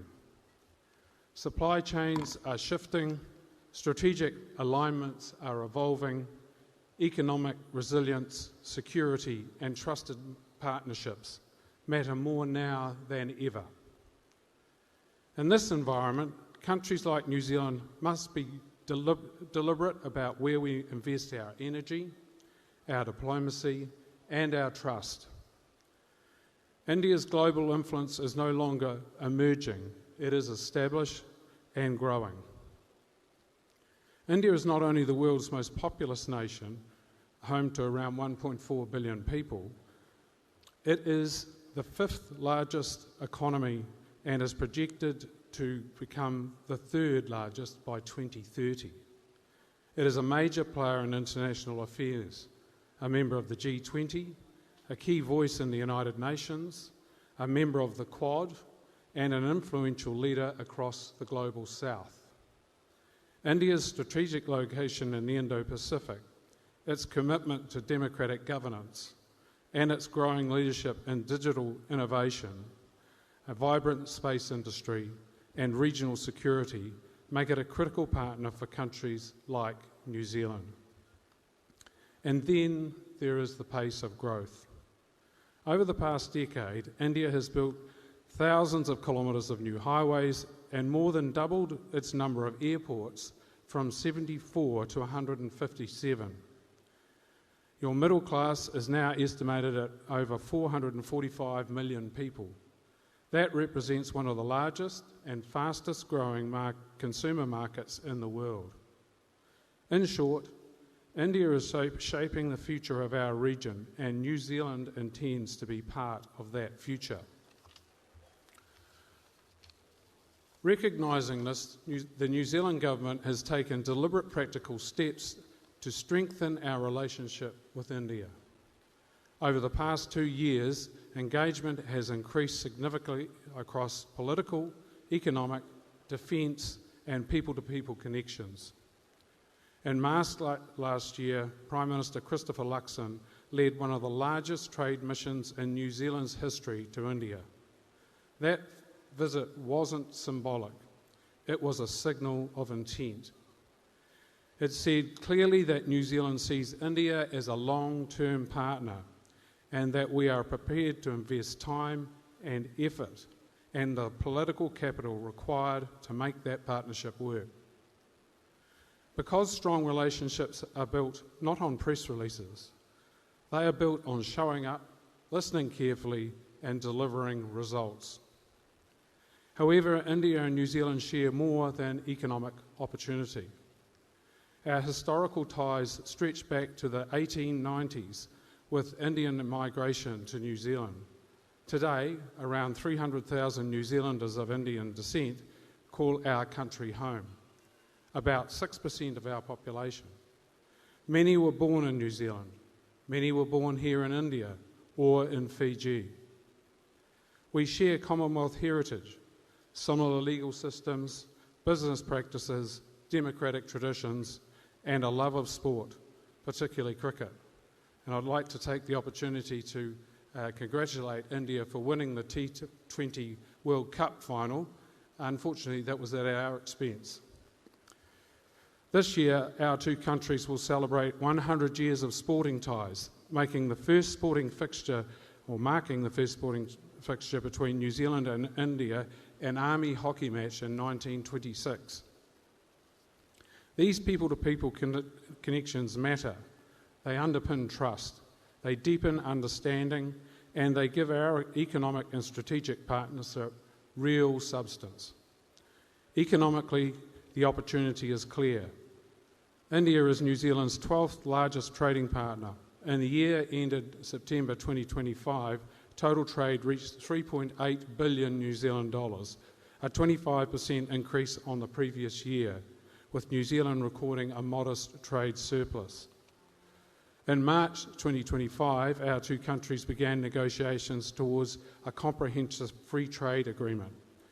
In December 2025, our Prime Ministers and Trade Ministers announced that those negotiations had concluded. That agreement represents a significant opportunity, not just to grow trade volumes, but to build deeper, more resilient economic ties over time. And it's important to be honest, many of those opportunities are long-term. Market development takes patience, trust takes consistency, success requires persistence. Let me give you one practical example. New Zealand wine exports to India remain very modest, just 23,000 litres, valued at under 300,000 New Zealand dollars in the year to June 2025. That's less than 1% of our total wine exports. Yet interest in the Indian wine market is very strong. Indian consumers are increasingly embracing wine, driven by changing preferences, rising disposable incomes, urbanisation, and a perception of wine as a premium and sophisticated product. The opportunity is real, but so are the challenges, particularly high tariffs, and the need for sustained market development. This is exactly where the free trade agreement matters, not as a quick fix, but as a long-term enabler of deeper commercial engagement. Another area where New Zealand brings real value to this partnership is space. Despite our size, New Zealand has become one of the world's top 3 countries for space launches in recent years, driven by a vibrant, commercially focused space sector.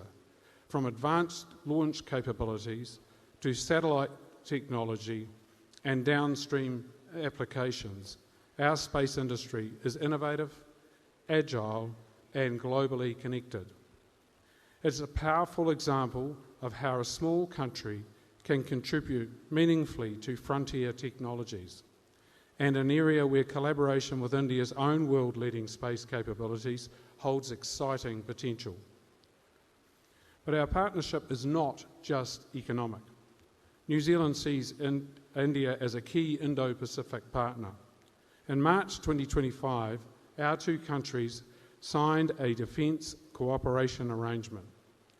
We have since undertaken exchanges and exercises that support regional security and mutual understanding. In an increasingly complex Indo-Pacific, relationships built on shared values, transparency, and respect for international rules matter more now than ever. So where to from here? The message from New Zealand is clear. We're committed to build a deeper, broader, and more enduring relationship with India, one that spans trade, innovation, security, culture, sport, and people-to-people connections. We understand this is a long-term journey. There will be challenges. There will be moments of frustration, but the direction is right and the potential is enormous. Direct air connectivity, stronger business links, greater cultural exchange, and continued political engagement will all play a role in unlocking that potential. So in closing, let me finish where I began. India is not just an important part of New Zealand, it is an essential one. And New Zealand is committed to being an active, ambitious, and reliable partner for India. We want to grow together, we want to innovate together, and we want to contribute together to a stable, prosperous Indo-Pacific region. Thank you for the opportunity to be here. I wish the NXT conference every success, and I look forward to the next chapter in the New Zealand-Indo-India partnership. Namaste, kia ora.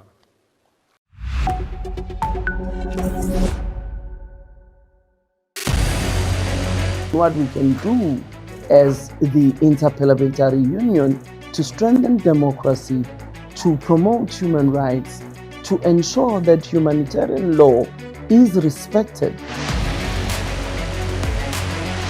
UN Security Council needs a makeover, a comprehensive reform, and India deserves a position there, a role there.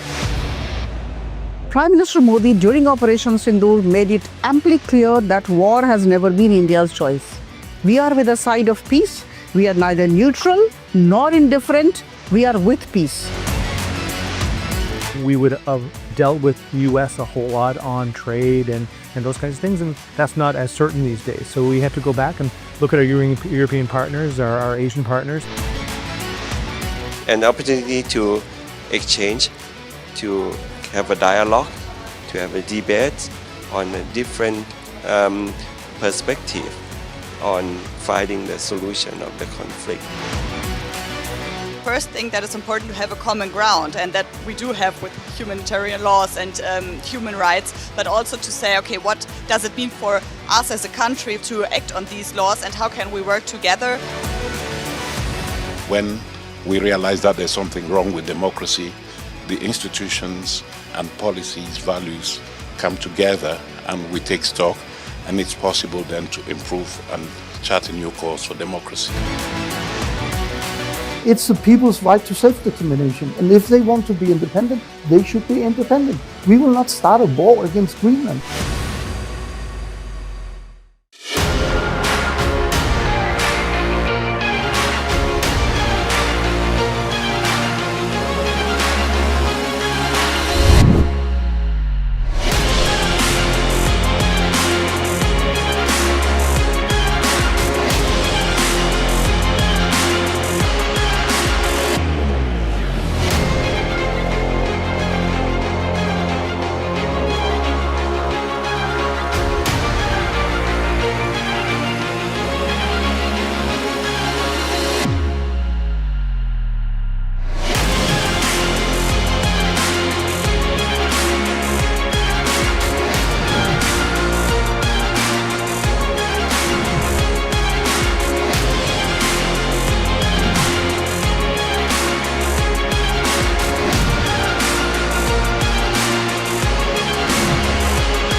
In the midst of this, life persists.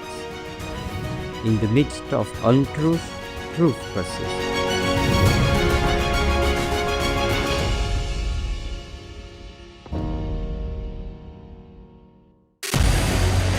What we can do as the Interparliamentary Union to strengthen democracy, to promote human rights, to ensure that humanitarian law is respected.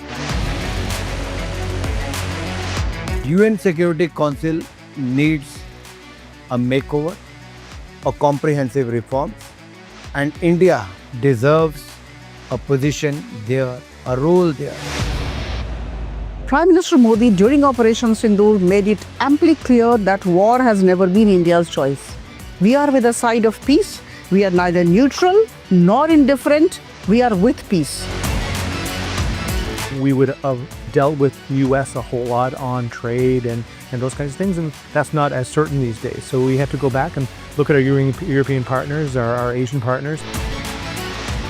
An opportunity to exchange, to have a dialogue, to have a debate on a different perspective on finding the solution of the conflict. First thing that is important to have a common ground, and that we do have with humanitarian laws and human rights, but also to say, okay, what does it mean for us as a country to act on these laws and how can we work together? When we realize that there's something wrong with democracy, the institutions and policies, values come together and we take stock, and it's possible then to improve and chart a new course for democracy. It's the people's right to self-determination, and if they want to be independent, they should be independent. We will not start a war against Greenland.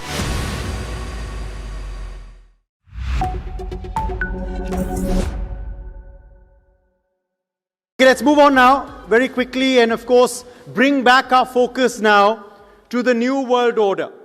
For a keynote address on the New World Order and trade with a specific focus on Finland and the Indo-Pacific, we have with us member of the Eduskunta, Finland, who's amongst us, and I invite you now onto stage, MP Ville Skinnari, Member of Parliament. Mr. Skinnari, could we please have you on stage for your keynote address? Let's welcome you with a round of applause, ladies and gentlemen.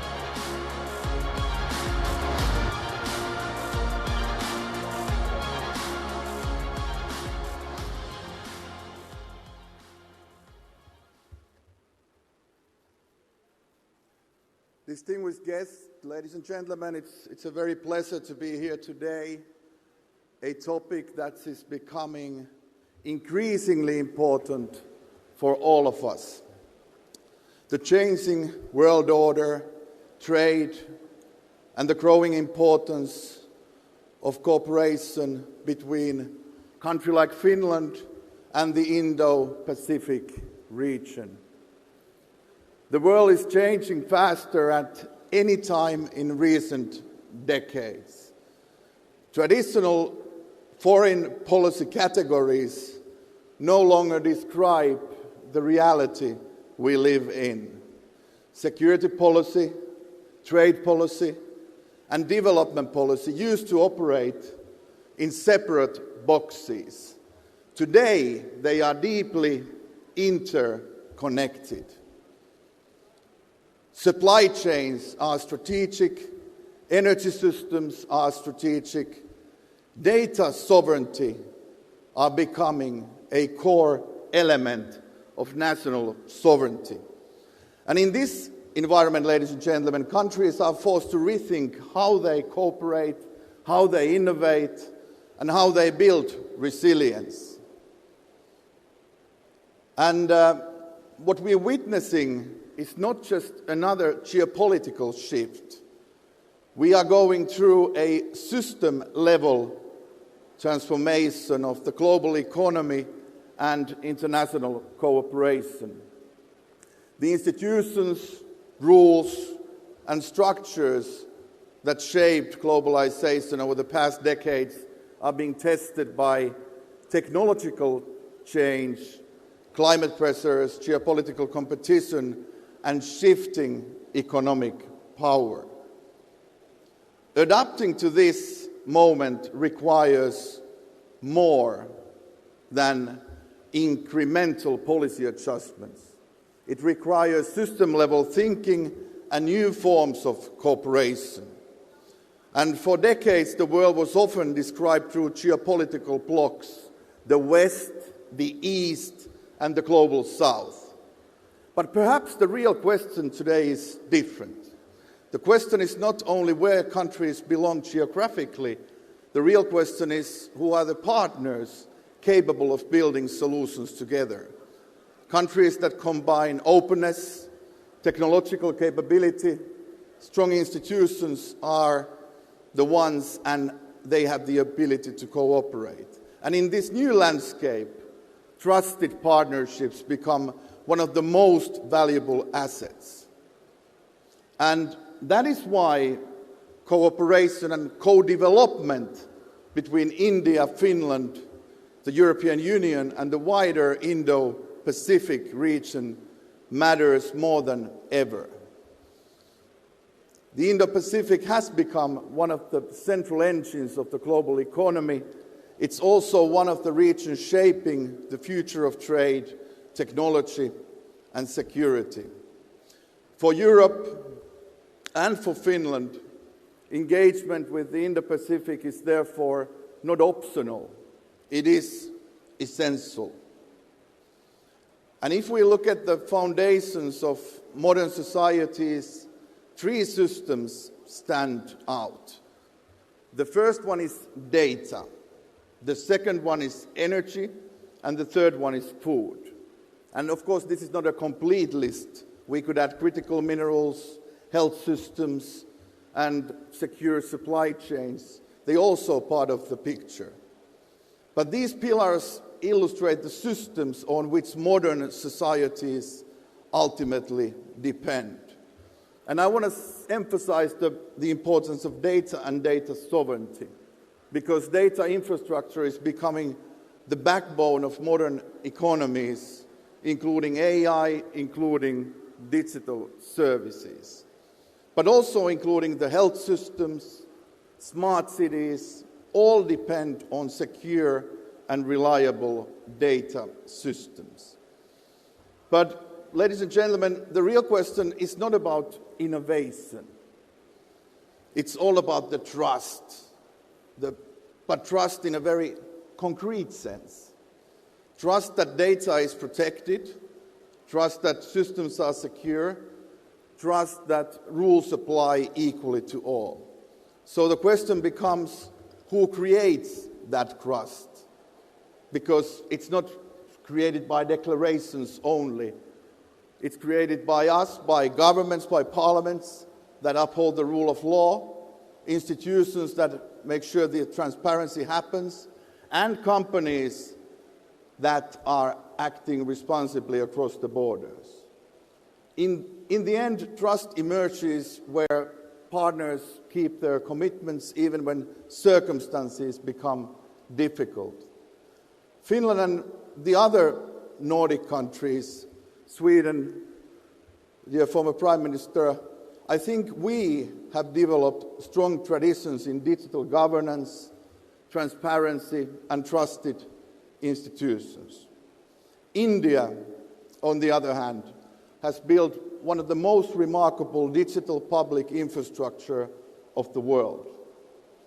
And India shows how digital systems can be designed at scale for hundreds of millions of citizens. And imagine what could be achieved if Europe's trusted regulatory frameworks and India's digital innovations and scale and scope were brought together more systematically across the Indo-Pacific. And secondly, the energy, which is, of course, inseparable from national security. The cleaner energy, it's not only an environmental necessity, it's also one of the largest industrial transportations of our time.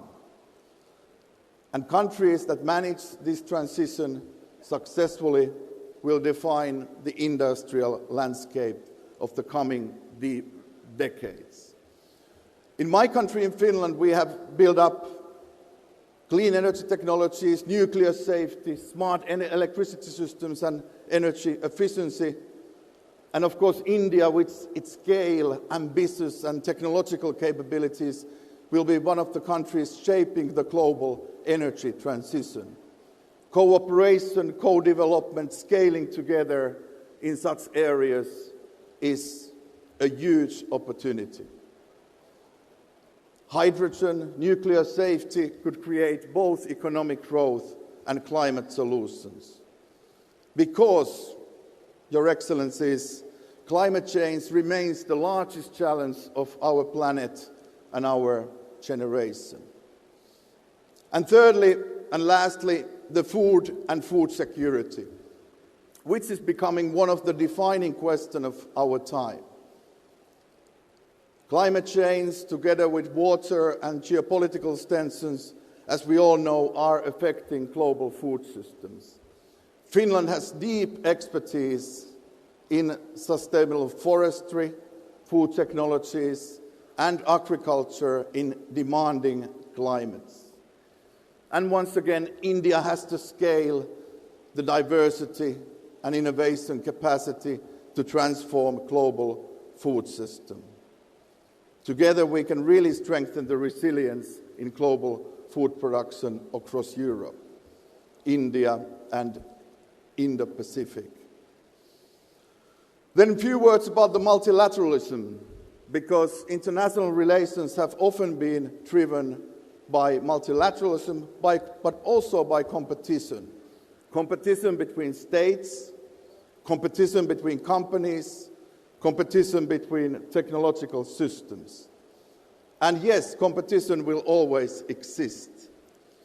But in this interconnected world, cooperation between trusted partners is becoming as important. Instead of focusing only on how to outcompete, we should also ask how we can out-cooperate.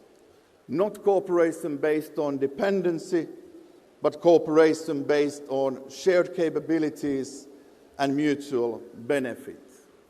And this means, what I want to underline, the joint innovations, co-development of trusted technologies and supply chains, and shared investments in critical infrastructure.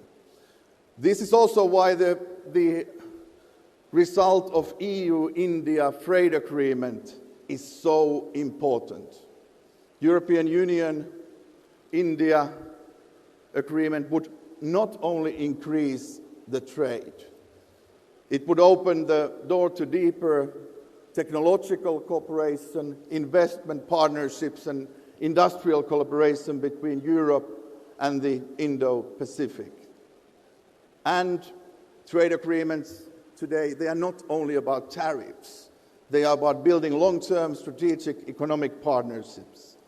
And Finland sees India not only as a market, we see India as a platform to co-develop and to partner, developing technologies together, scaling solutions together, building industries together.